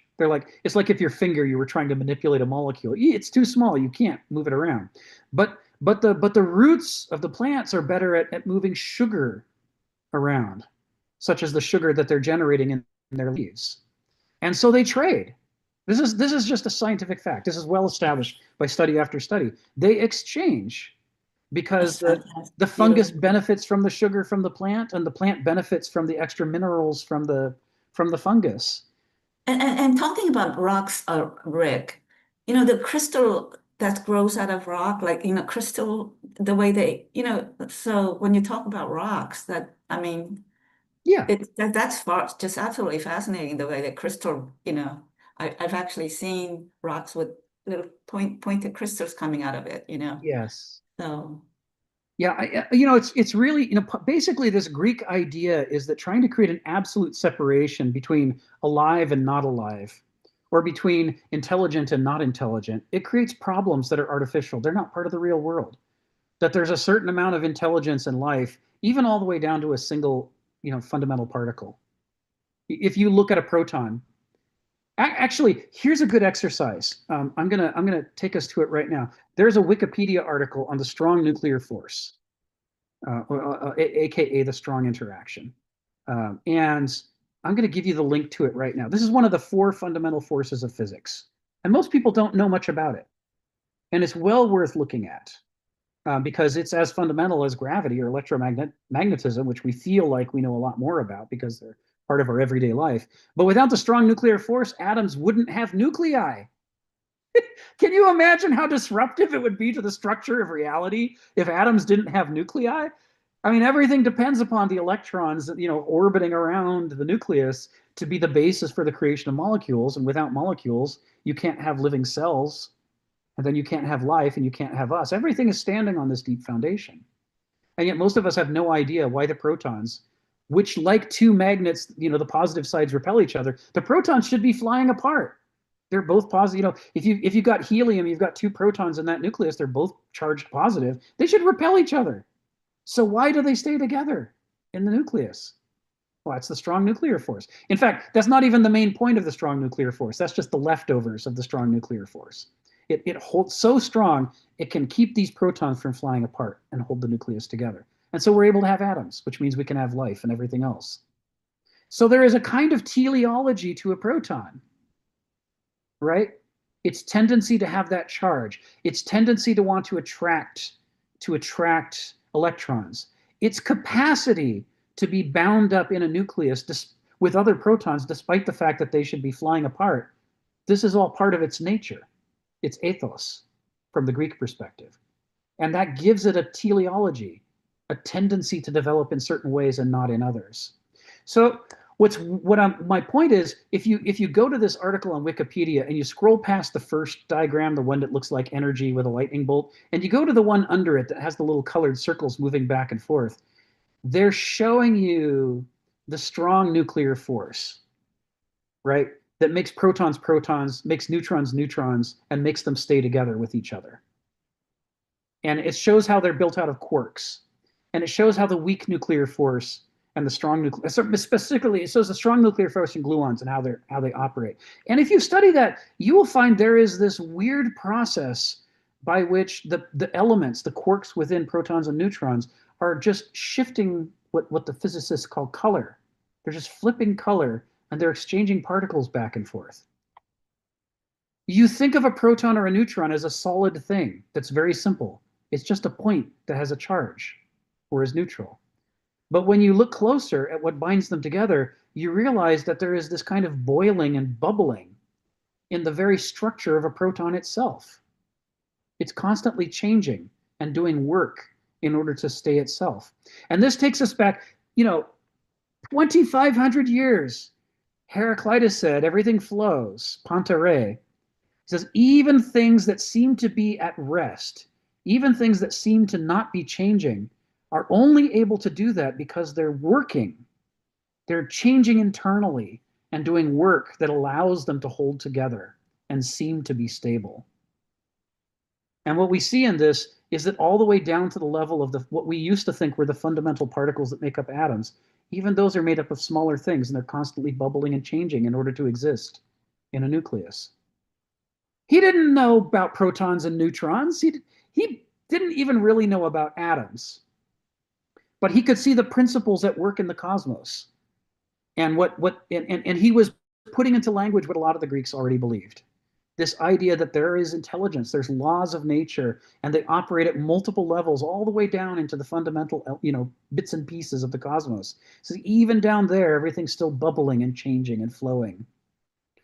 And that's our current model. That's the deepest models we have to this day for how physics works and why all matter can even exist in the first place. And who knows, 20, 30, 50 years down the line, they may have gone down even further beyond protons and neutrons, Yeah. And, they'll call it something else, smaller, smaller, smaller, smaller. How could we know, right? I mean, we used to think Exactly. atoms were indivisible, Exactly. Yeah. This is all this stuff. We keep learning more, right? And as we learn more, we learn that there is a kind of intelligence. It's not a human intelligence. It's not a person intelligence, but there's a kind of intelligence at work in trees and fungi and rocks and protons and neutrons. They each have their own nature, their character, that they are attempting to be true to as best they can. And it causes them to transform over time. Geneva, come off mute and tell us what's on your mind. Yeah, I was going to say something else, but Jenny got me thinking about plants. I love coming to this meeting because it challenges what I think I know, but it also substantiates some things that I didn't think I knew, but might have known or had an inkling about. And so that's really exciting. But I grew up on a farm, and I did not come from an educated family or a family who read a lot or who did any of those things. So guess what? I would talk to the plants and the crops, and they didn't exactly talk back, but they kind of did. I mean, they sort of understood. It was like they were listening to me because I didn't have anybody else to talk to. People thought I was weird, which I probably am. And they didn't really want a lot to do with me. So I'd talk to the plants. And now even all of my plants have names. They get the light that they feel that they need. They get the water. I overwater, they pull back. I mean, all sorts of communication between me and my plants. And so most definitely they have intelligence as far as I'm concerned. But the other thing that I wanted to talk about, and I think maybe Ari and Sharon and some of what Rick is saying addresses, is, I write, and about 15 years ago, I wrote an essay. I swiped the title of the essay from Lord of the Rings and called it the let's see, what did I call it? It's like the one that we all ignore. Because my essay, well, nobody published it. I sent it out to a lot of different areas, but the one who ruled them all, that's what I called it. And I talked about how we're told to go to doctors and get, breast exams and exams for this and that. And the one thing that rules it all, we didn't talk about, and that was the mind. And it was so bothering to me. It's like I was in therapy for a long time, and I said to my therapist, well, I don't understand why they don't tell us to go to therapy. This seems to help everything. And she said, you're not going to get any argument out of me on that. And that was sort of what prompted me to write the essay. I see now it's different. I now see, billboards and commercials and so forth talking about mental health and that sort of thing. But it just seemed so obvious to me at that time. And I think you guys have sort of been getting at that a little bit today. And it's just phenomenal to me that, you check your eyes, you check your teeth, you check everything on your body except the one thing that rules everything. It just runs amok, and I wonder why we have school shootings. I wonder why people are off the charts. It's like, well, because nobody's paying attention to the one thing that rules it all, rules our entire lives, and it was sort of disturbing. Oh, we're getting there. There's a little bit of talk about it now, so that's sort of encouraging for me. And we're talking about it in this group, which means that people that leave this group will talk about it, and they will talk about it. So it's getting out there. And I'm just happy to hear that, and glad to be here to get my life sort of what's the word I'm looking for? Adjusted for the things that I think I know and the things that I don't know that I know. So it's kind of an interesting ride. So I'm glad you guys are here. Thank you, Geneva. Bravo. Thank you, Geneva. Yeah, So go ahead. thank you. I want to say something. I just want to remind Geneva that this is my mantra right after I had this horrible divorce. The mind is the master power that molds and shapes us. And I repeat that to myself so many times. However, in defense of the doctor, I have to say, if you go to get a mammogram or to have a breast exam, he is really not going to focus on you unless you have repetitive symptoms that don't add up. So that's where that goes. Or if you have belly pain for which he can find no reason, then he thinks maybe you have an underlying condition connected to the mind. Because even in where you see the mind most acting is in the process of healing. Very much so. People who you don't think will overcome this, if they have a positive mindset, they're out of there. So, it all depends on the presentation and the circumstance for you to get referred to a mental health provider. But the mind is probably the most powerful thing. It's like exercise. Yep. Exercise is the best medicine, better than any pill. That's the next thing. Thank you. May I also just add there's something to what Geneva just said, because it's my feeling that all teachers, especially grammar schools teachers, should have had among their courses that they've taken in the process of becoming a teacher is taking psychology courses. I think that is also very important, so that they really observe their students from day to day. And I think that should be a very important part of becoming a teacher. I don't know if what the requirements are this day and age on taking psychology courses, but yeah. Not to mention the police force. Yeah. Thank you. Okay. Thank you. Thank you all. Yeah, there's something that you said early on, Geneva, this idea that, part of why we're coming together is to shake up our assumptions and figure out what are other ways to look at the world, what are things that we have suspected but not consciously thought about, but we had experiences that we were never able to fully integrate because they seemed to not fit our interpretive model. And then years later, we encounter a set of ideas that make sense of it, and suddenly it clicks for us. We're like, oh, that's why. It's like it gives us a greater ability to integrate our experiences into a whole. And I guess that's one of the big rewards of kind of doing this mind bending work with each other is, we're sort of seeing what all the possibilities are. It's among the reasons that I haven't done the due diligence with the philosophies of China and India and other places at the level that I really want to. But part of the reason I haven't is that even just doing this deep dive during this 6-year thing that we're doing on the Greeks, who in theory, who's better documented than the Greeks? I mean, we were supposedly they're old hat and we've got it all figured out. But instead, what do I discover while we're going through this? There's just point after point after point.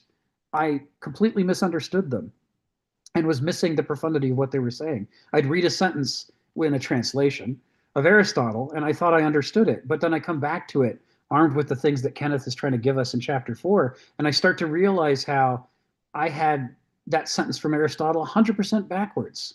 My power of misinterpretation, the intense power of my interpretive framework was so strong, I could turn Aristotle's point inside out and never notice I'd done it until, once Kenneth gives us the tools to work with, we start to realize that when Aristotle says kata phusei, that's, according to nature, that's not just filler. It's like to Aristotle, it's the most important thing. Is a rational argument is all well and true, but what does the world show us? That's more important than our persuasive arguments. And that idea that we should be using the world to broaden our ideas and to winnow away the nonsense ideas we have. He was basically saying it as clearly as it could be said, and I still couldn't hear it. And I'm looking right at it and not seeing it. And then kind of shakes up my understanding. And suddenly it comes into awareness. And I see that not just there, but I see it all over Aristotle now. He's relentlessly talking about kata phusei this and kata phusei that. It's like, and he's trying to say, when should you take what I'm saying with a truckload of salt because I'm just giving you my opinion or my logical argument, versus when am I saying, look, anybody can look at nature and see that this is true. So let's not argue against that because it's just there. If you don't believe me, just go out into nature and look for yourself, is what he's saying, right? And I completely missed it that was so important to him. I just completely missed it. So I really enjoy this process, just like you do, this kind of shaking up our ideas. One of the ones I'm still wrestling with, I get it in my head, but I don't yet get it in my heart, which is relevant to what you were saying, is this idea of holarchy, H-O-L-A-R-C-H-Y, or holarchia. And that's this Greek concept that there's no such thing as a thing. Everything is a whole made up of other parts. And everything is also part of a larger whole. And they're both true at the same time. That there are both, and that the way that a thing makes itself with other things into a larger whole is through the relationships among those things. It's less like Legos, and it's more like a family or an ecosystem. It's how we all relate to each other creates the forces that generate the larger organism we're a part of. And likewise, our biological systems inside of us, it's not so much that they're there, but how they relate to each other and adjust to each other that makes it possible to create a living organism, such as our own body. And this idea that they're both true at the same time, this model of a world not of Legos, but of organisms within organisms within organisms, and that the metaphor works and can give us all this descriptive capacity.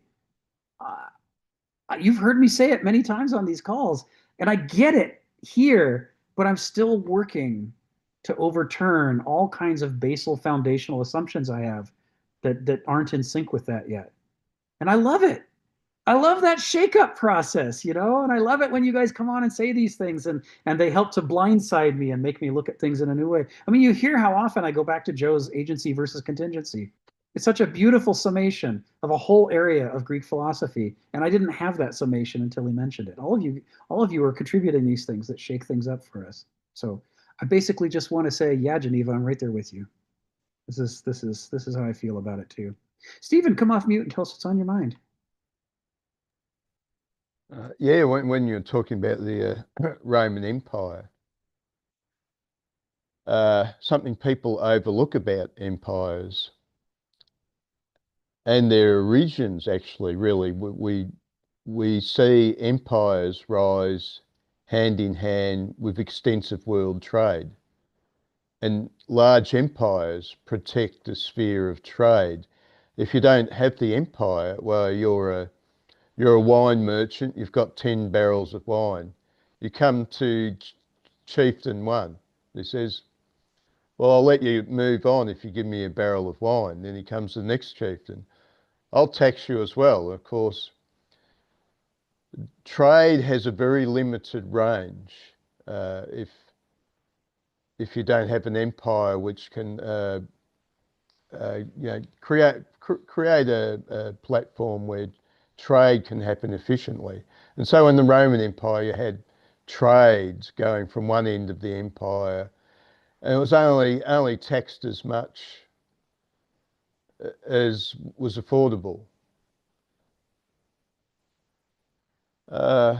In reference to what is in today's text, seems to be the thing that's overlooked is your view of the universe is only as good as the instrument you're using to view it. And modern thought doesn't think like this.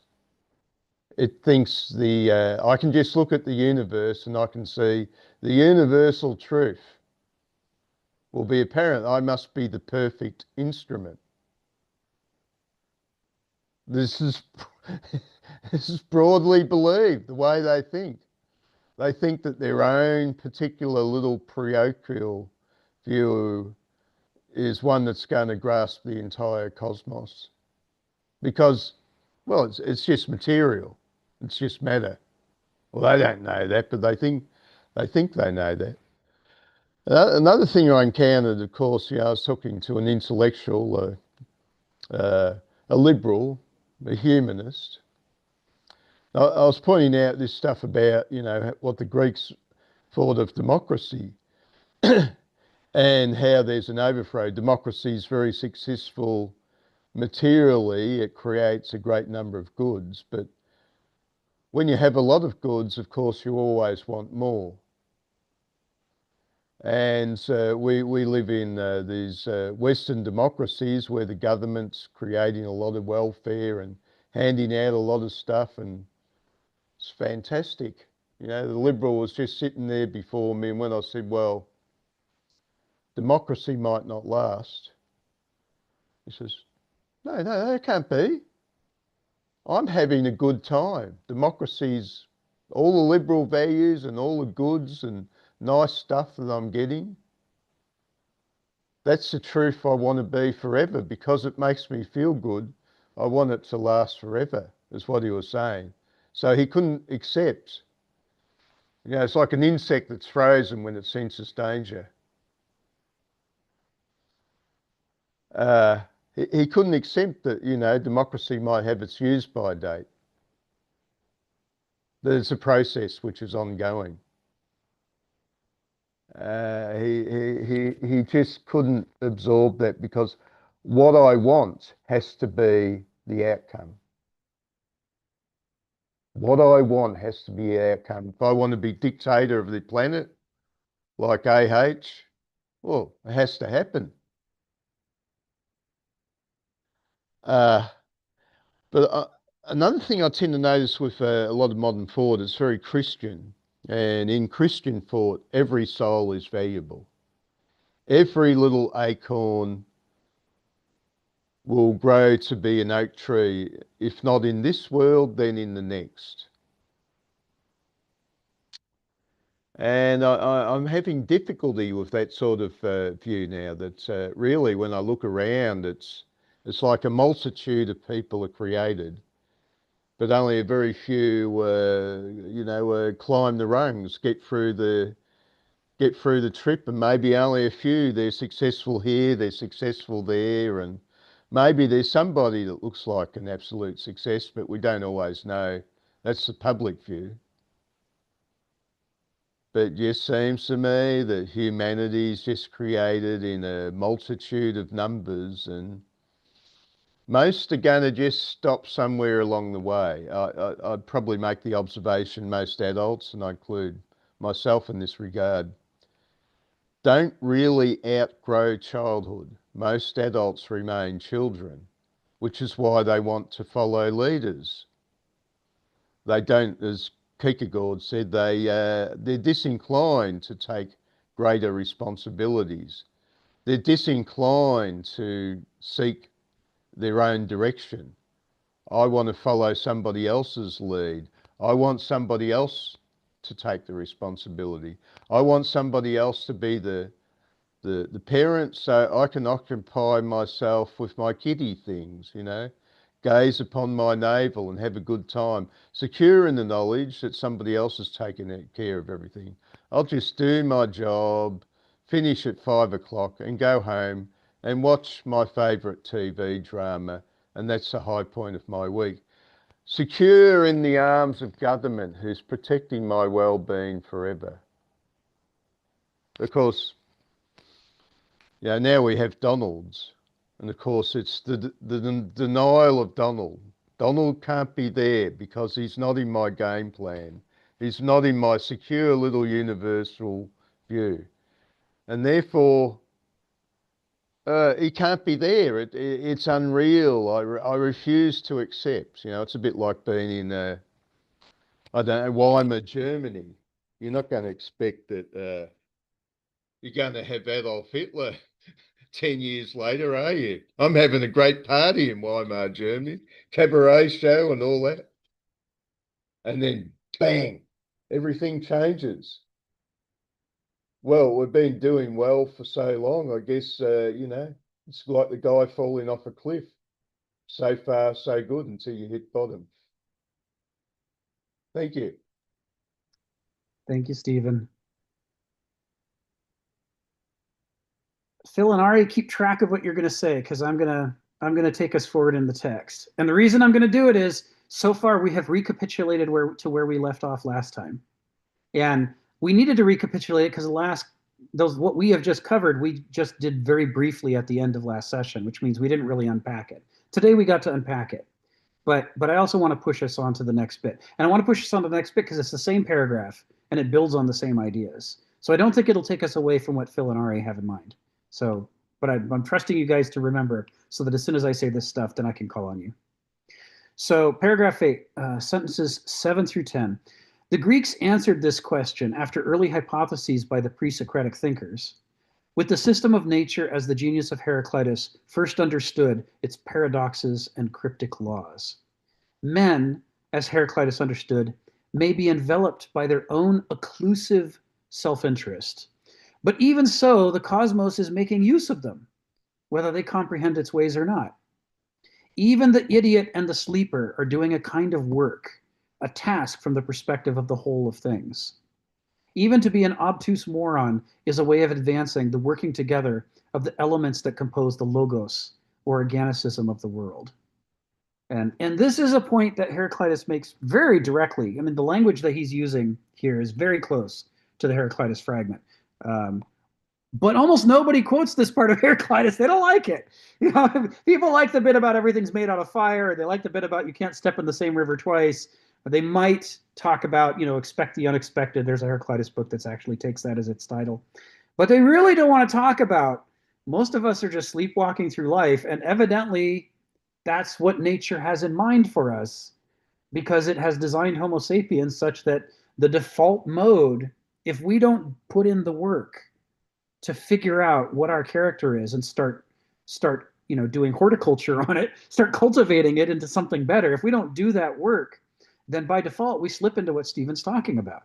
This is why I'm following up Stephen's with this quote. I mean, what he said is exactly the lead into this, which is that it is so easy to slip into this less animal-like life and more plant-like life, this less adult-like life and this more infantilized-like life, where we are just not asking any of the deep questions.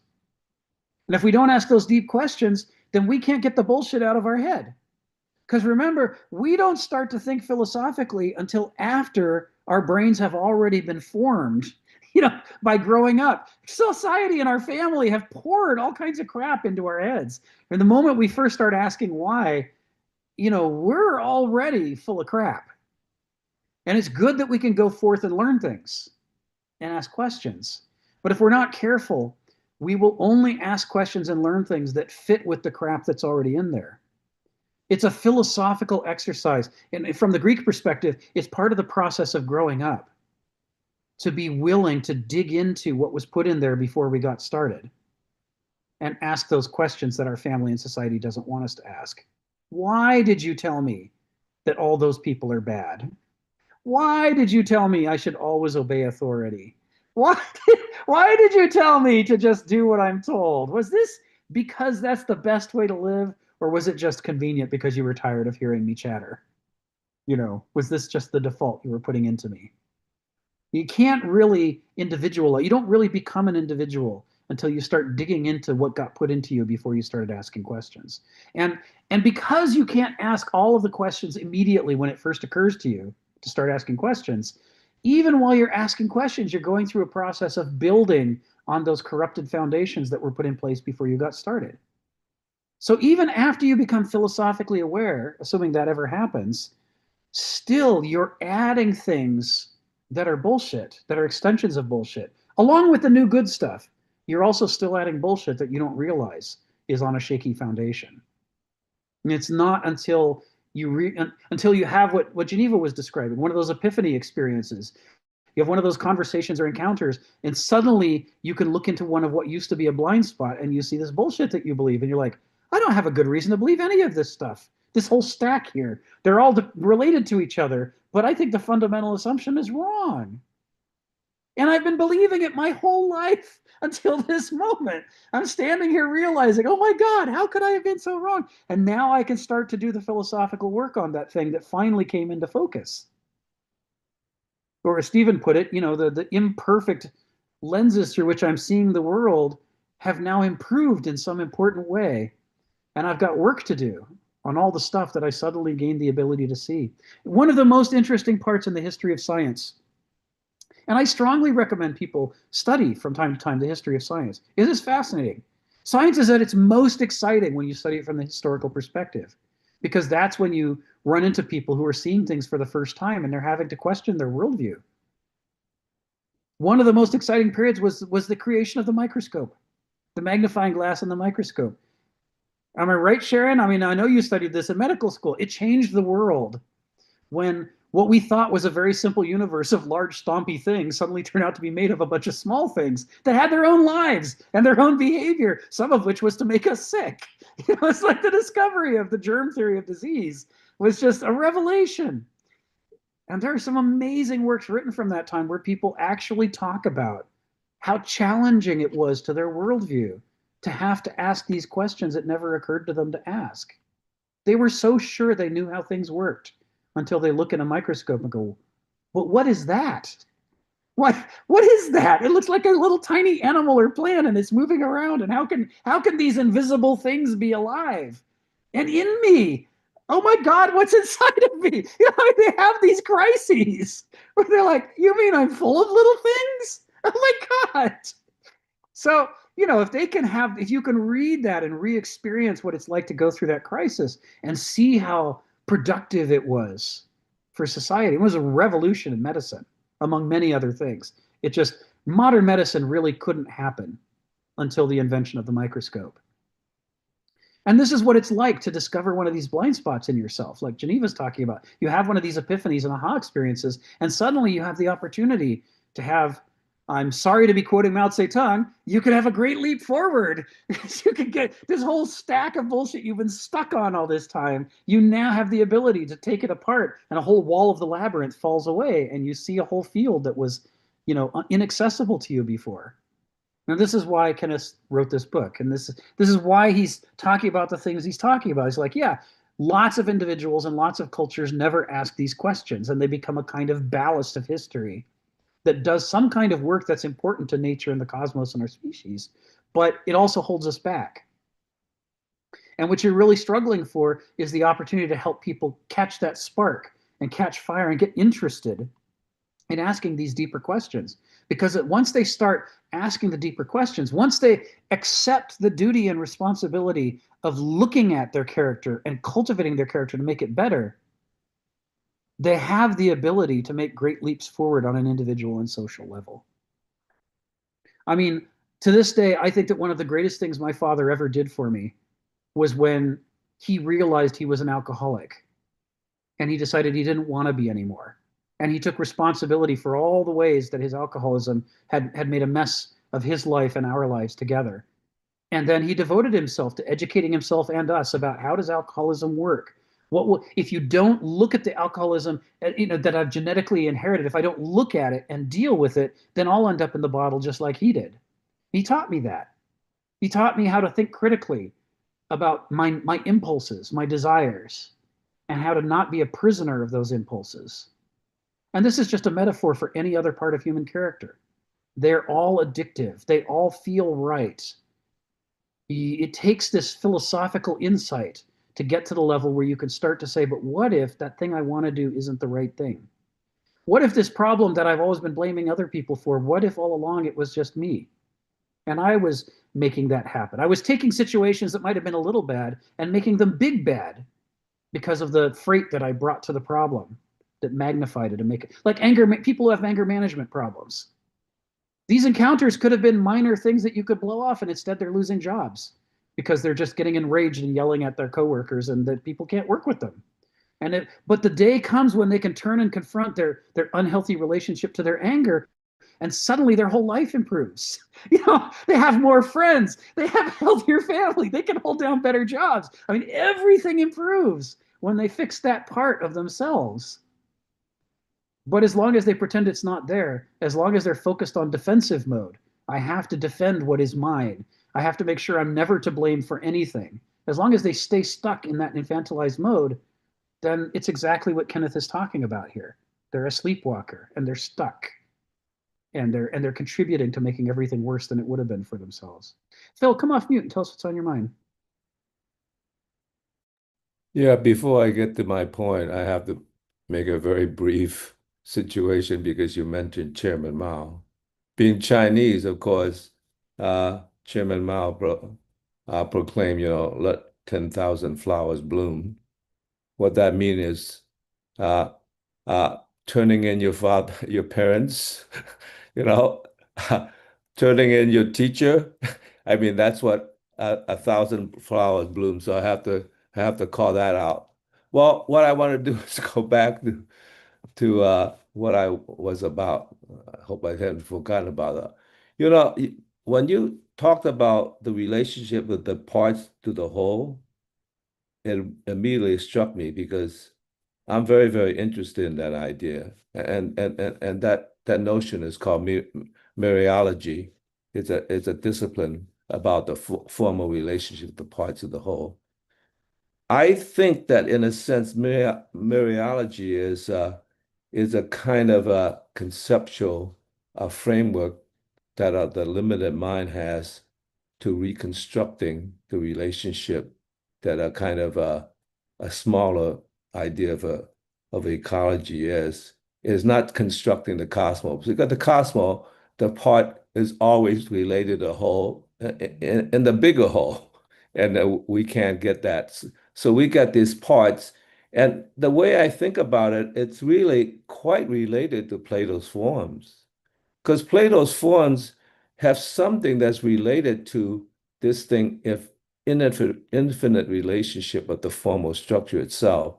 But I think that he never really achieved that, but he did achieve something that's important, which is the conceptual relationship, the forms that never totally arrive at that, but it gives you a kind of framing network for human beings to construct this a narrow framing that's a in-between part that in a sense allowed the limited consciousness, the limited mind to actually mediate the relationship of being and existence.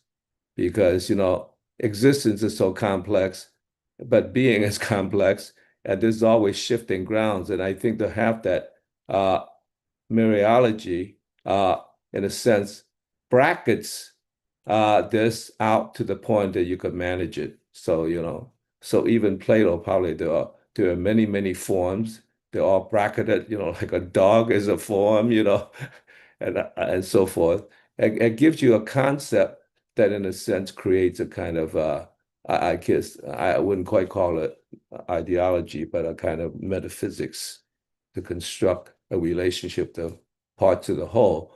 I think that's a very, very important structure, but that is actually almost a synthetic structure of simulating a representation of the world rather than a true representation of the world, because you know that a dog doesn't cover all the details of any particular dog, but it just gives you a general category, which is kind of important.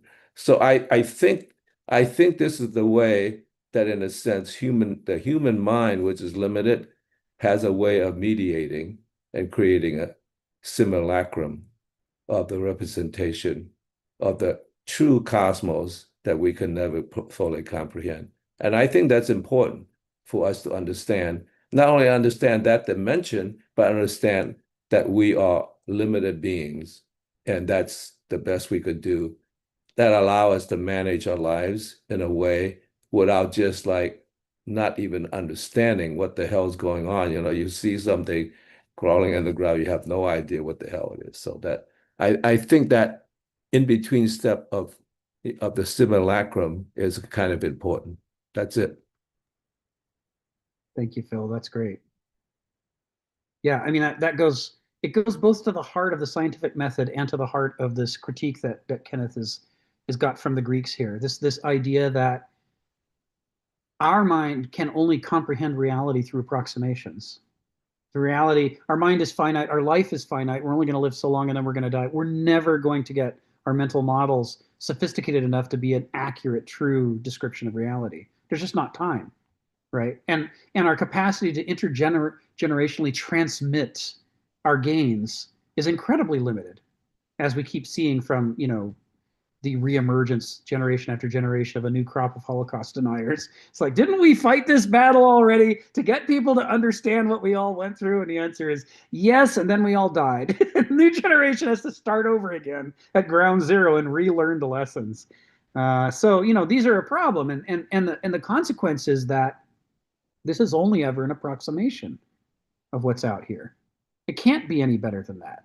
And because it's an approximation, we have a choice. We can either deal with that by always taking what we think with a truckload of salt, with a huge amount of humility, saying, I know this is only an approximation. I know it's a gross overgeneralization. And I'm always on the hunt for a better model. Because, every little extra truckload of bullshit I can get out of my head is progress. I would love to replace my model with a better model. I always want to find one, right? That's one possible relationship. That's the grown-up relationship, where you admit to err as human. I've got my limitations. I'm always looking to do better. But the easier thing, which most people do, is to say, this is good enough. And therefore, this is real. And this isn't. Whenever this contradicts this, I'll just look away. I'll just defend and explain away the parts of reality that don't reinforce what I'm thinking. And that's the mode at which we suddenly start sleepwalking through life, in which we're never really awake. We're never dealing with the real world. It's why Kenneth distinguishes between actuality and reality. As he says, this so affects our interpretation of the world around us that it makes a kind of virtual reality. It projects a bubble, a fake reality that we're interacting with when we think we're interacting with the real world.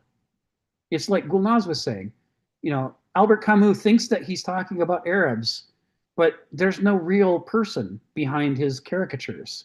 So really, he's just dealing with a projection out of his own mind as though it's a real thing. And he can't distinguish the two.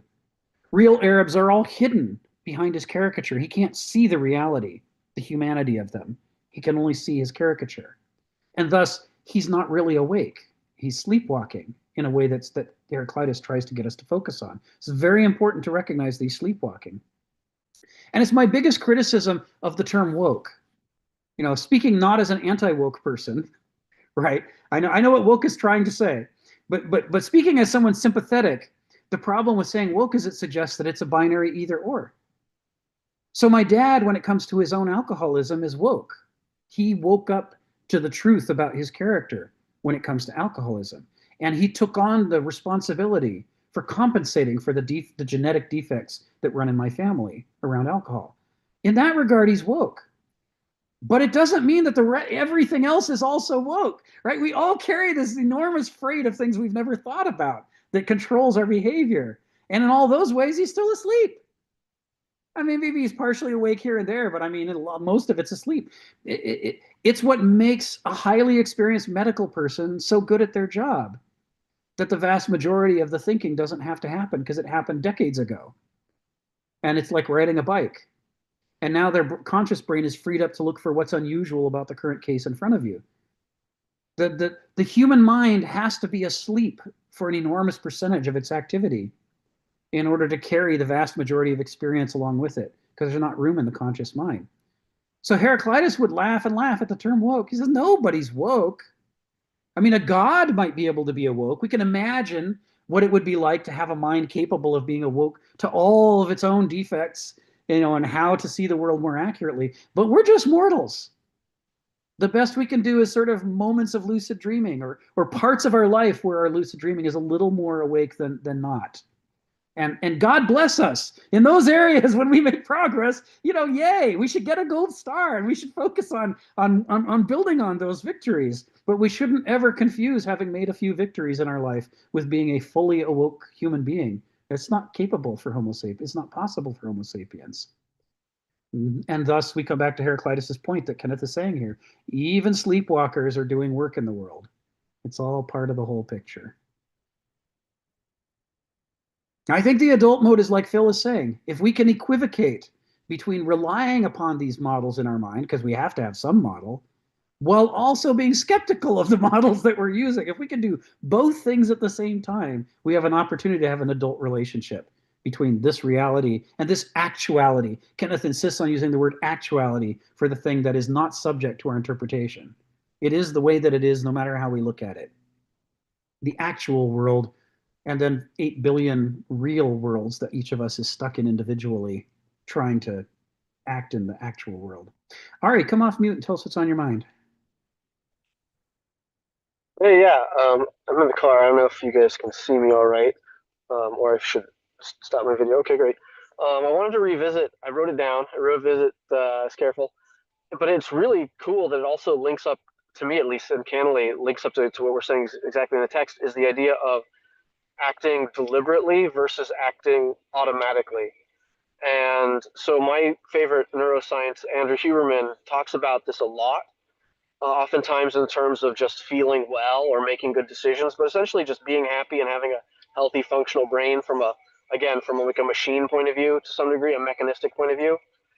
And it goes well with this idea that you were talking about, I think it was you, but I can't remember exactly who said it, was this idea of doing yoga or exercise. Why are these things helping us to feel good or channel our emotions, reset them? It has to do with we're engaging with parts of our brain where we're being deliberate versus automated.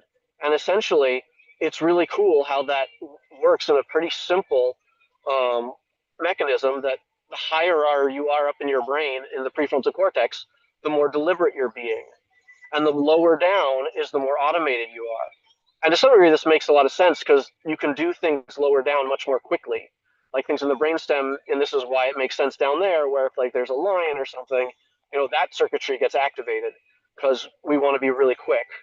But if, for instance, you need to reflect on something and take it slow, then you're going to need the higher up circuitry. And it's really cool that the actual biology of it is the higher up you go, the more deliberate you are, the more reflexive. And this is reflexive in like reflecting versus automatic, as opposed to like reflex is more like automatic.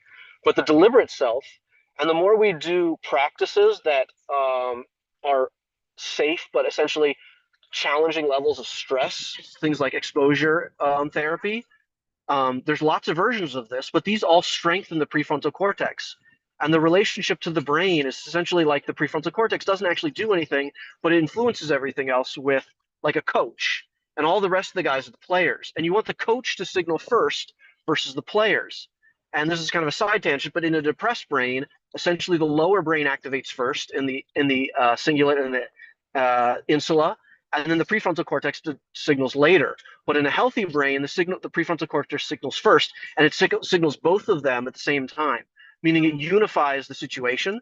So you have a more deliberate self is also reflective of a more unified brain. When there's a more unified whole brain experience, then you have the prefrontal cortex is a signature is involved and is calling the shots, like a coach for the players. And the reason to go to this is, again, narrative structure is essentially just another form of a deliberate practice. You're being deliberate, and you're constructing a deliberate sense of your story. And this is why I wanted to end with what the difference between like a real doctor versus a child playing doctor, and how they might both believe that they're a doctor, but one is checking in with reality regularly, updating reality according to other people that are functioning at the similar level, like a real doctor, right? And they're getting updates. And this is where you go from, I like this idea of being positive, or it's Winston Churchill's definition of success, and it's also Rabbi Sacks's definition of success, is that success is defined as going from failure to failure without losing enthusiasm. And if you think of how a child learns to walk, that's exactly what it is, right? And so this is a healthy brain where failure is no longer failure, it's updating. This is how it processes reality, right? You go from in the language of the mindset of Carol DeWitt, a fixed mindset sees it as failure, but a growth mindset sees this as an opportunity, right? And it's this idea that now we have new information to learn. And so people actively seek out failure is not failure, that's just exploration and navigation. And so it goes all back to having a strong identity and a strong narrative is essentially having a deliberate sense of self in the world. I would say this is maximizing agency. There's almost a hypothesis I'll put out there that wellness and happiness are going to be a sense of self that feels like it's maximizing its agency and managing, I wouldn't say minimizing, but actively managing its contingencies, right? But feels agentic. And that deliberate sense of self is attuned to someone who feels very successful and capable. And anyways, I think that's it. That was a good place to end. That's great, Ari. Thanks. Yeah, it goes hand in hand with this Greek concept of ethos and teleology. Your character isn't just a list of properties in a computer record somewhere.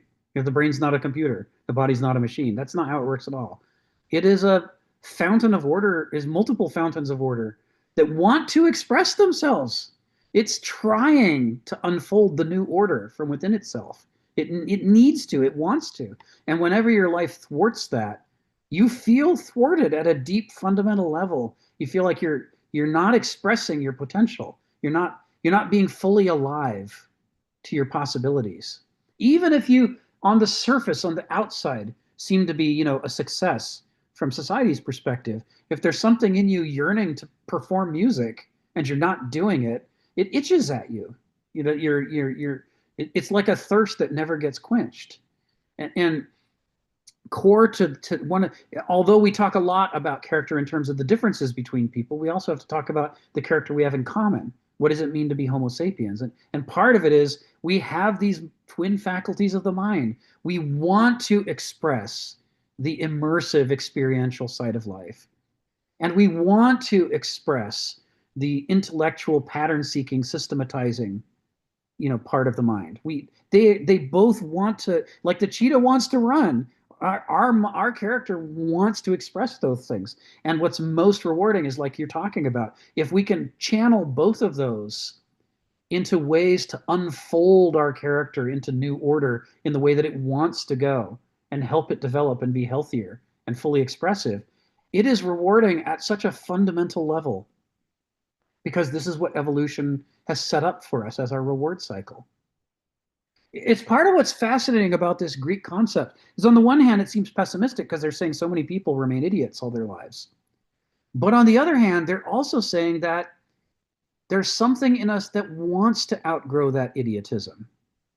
And it's going to feel really good, every time we peel off some of the bullshit and we get a breath of fresh air in our minds and we see these. It's like Geneva said, we have these new epiphanies and experiences. There's something in us. It's not rewarding just because we're weird. It's rewarding because evolution has designed us mentally to grow and unfold new possibilities. When they unfold, it feels so good. It's like the cheetah that brings down the gazelle and is like, now this is living. This feels like life. You know, when the bicycle actually goes and you don't fall over and you're like, I'm doing it, I'm actually making the bike go. You know, it's a huge epiphany. It's a huge experience. New possibilities are growing within us.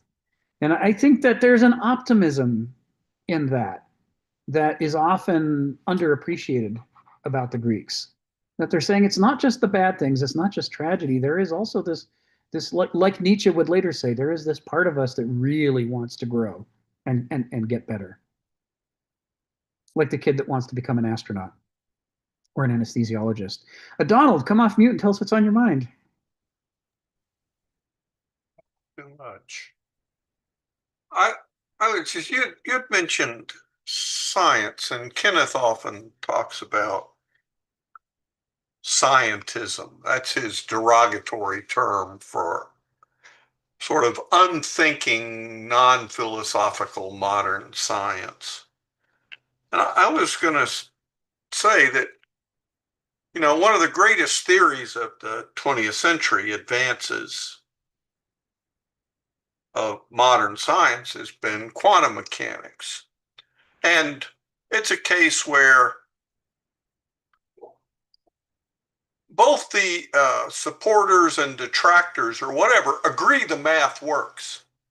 Everybody, you know, but it's only in my experience from a reading that there have more recently in the last decade or so become a class of philosophers of science who are willing to learn the math in order to think philosophically about it, and have started, I mean,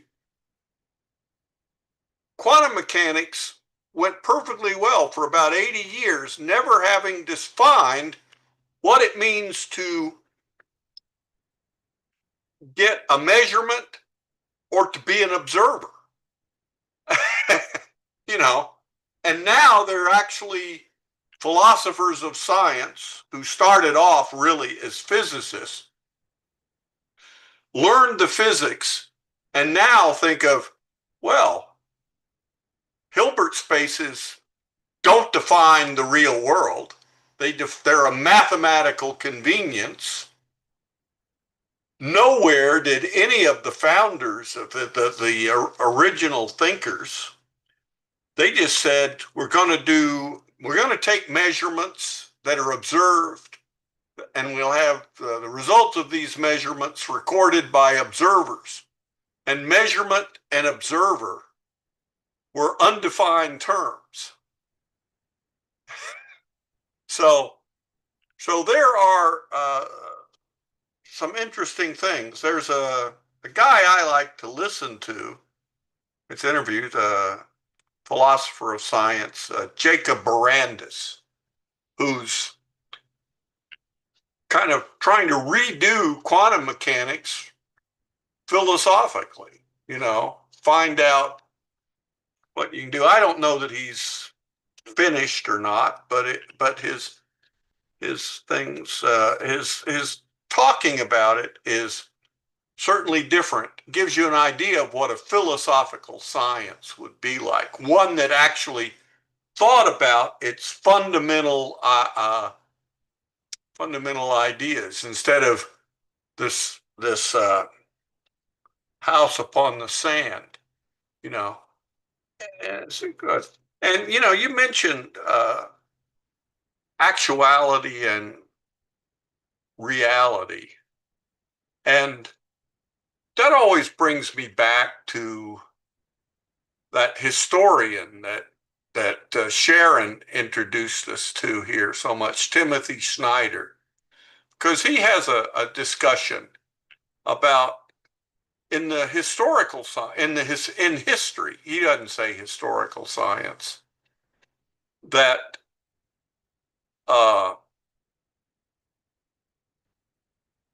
the kind of the first responsibility of the historian is to create a record, the record of actuality. And an example he uses is fine. People, he says, you know, historians forever will debate the causes of World War I and who was responsible. But no one should ever be able to assert that Belgium invaded Germany. You know, and that sort of to me is, what do we mean by actuality? You know, is do we get the record of events correct? Even as applied to human things. We're not interpreting, we're not creating some idea system that provides the meaning for those events. We just try to get the events right. And then we can begin to talk about what they mean. But until we've got actuality, we don't have anything else other than delusion or well, that's enough. Yeah, the point you're making is extraordinarily important. Unfortunately, it's at the end of our discussion, so I can't really open up anything new. We have to save it for next time. But Joe, I'm going to call on, and he's going to get our final word today. So come off mute, Joe, and tell us what's on your mind. Yeah, I'll try and make it quick. I mean, just basically, it's something that's I found really interesting. And this is a lot lately. Is that people tend to look at data, and they think it's absolute. And the data scientists in particular, they all they think is they need a little bit more data, and then they'll get the answer, as if that were wisdom. And you even think about the framework of data, information, knowledge, wisdom, and how that process even works. And you start to think about, how does the part relate to the whole? And then you start to, because you're only seeing a very small perspective on this. And so it becomes really important, because what philosophy enables us to do is to ask questions and interrogate the data, and so that we can actually create meaning from it. So philosophy in that sense is absolutely essential to our growth. It's interesting, the actuality and reality, because I also thought about it in terms of potential and actuality. And in the sense that, well, what becomes your reality, and even forget your perspective, like who you're becoming.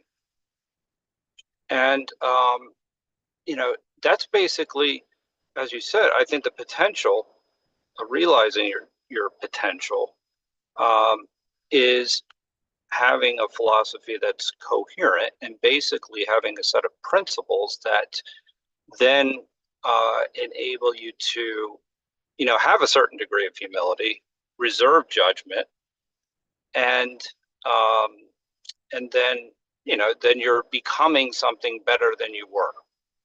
So from that perspective, it's kind of that philosophy actually allows you to achieve what you deem to be meaningful.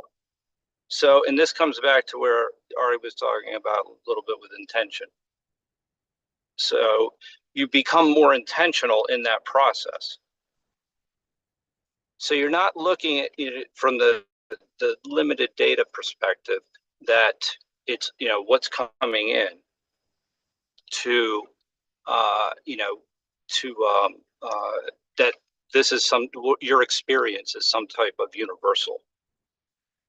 And there was one other point that was made that I thought was actually interesting, but it's past 5 o'clock. So, I mean, it was, I will say this. Yeah, one other thing that we already talked about gratitude, and Cicero talks about gratitude being the most important virtue, actually. And I agree with that. But, again, having the virtues themselves as a framework is something that can help realize your own potential. And so from the perspective, you kind of also look at the way measurement, the idea of measurement, measurement's related to judgment. And you don't have all the information to make the judgment. And so, these are estimates, as you said. So therefore, you better fall back on the principles that, essentially that where you're showing some degree of humility. And so anyway, I mean, I think that this is a very relevant discussion, especially in the days of AI too. And I don't want to go down to that, how, there's philosophy is very important when it comes to defining categories, defining boundaries, and going through, and understanding patterns within domains, right? But there's this also, it's not an absolute. And so this idea, the imagination aspect of things, or even, the possibilities that exist outside the data, that's what philosophy enables, to imagine things differently in a very coherent way. So I think that, it was an interesting discussion. It's and I'll leave it there. Thank you, Joe. That's a great note to end on for today. Thanks, everybody. I hope you had a great time. I certainly did. As Thank you, Rick. as Ari always Bye-bye. says, Take care. highlight of my week. Thank you so much, guys. Yeah, it's a great, very, Thanks. very big highlight. Bye-bye. Bye. Bye-bye. See you next Bye. week. Bye.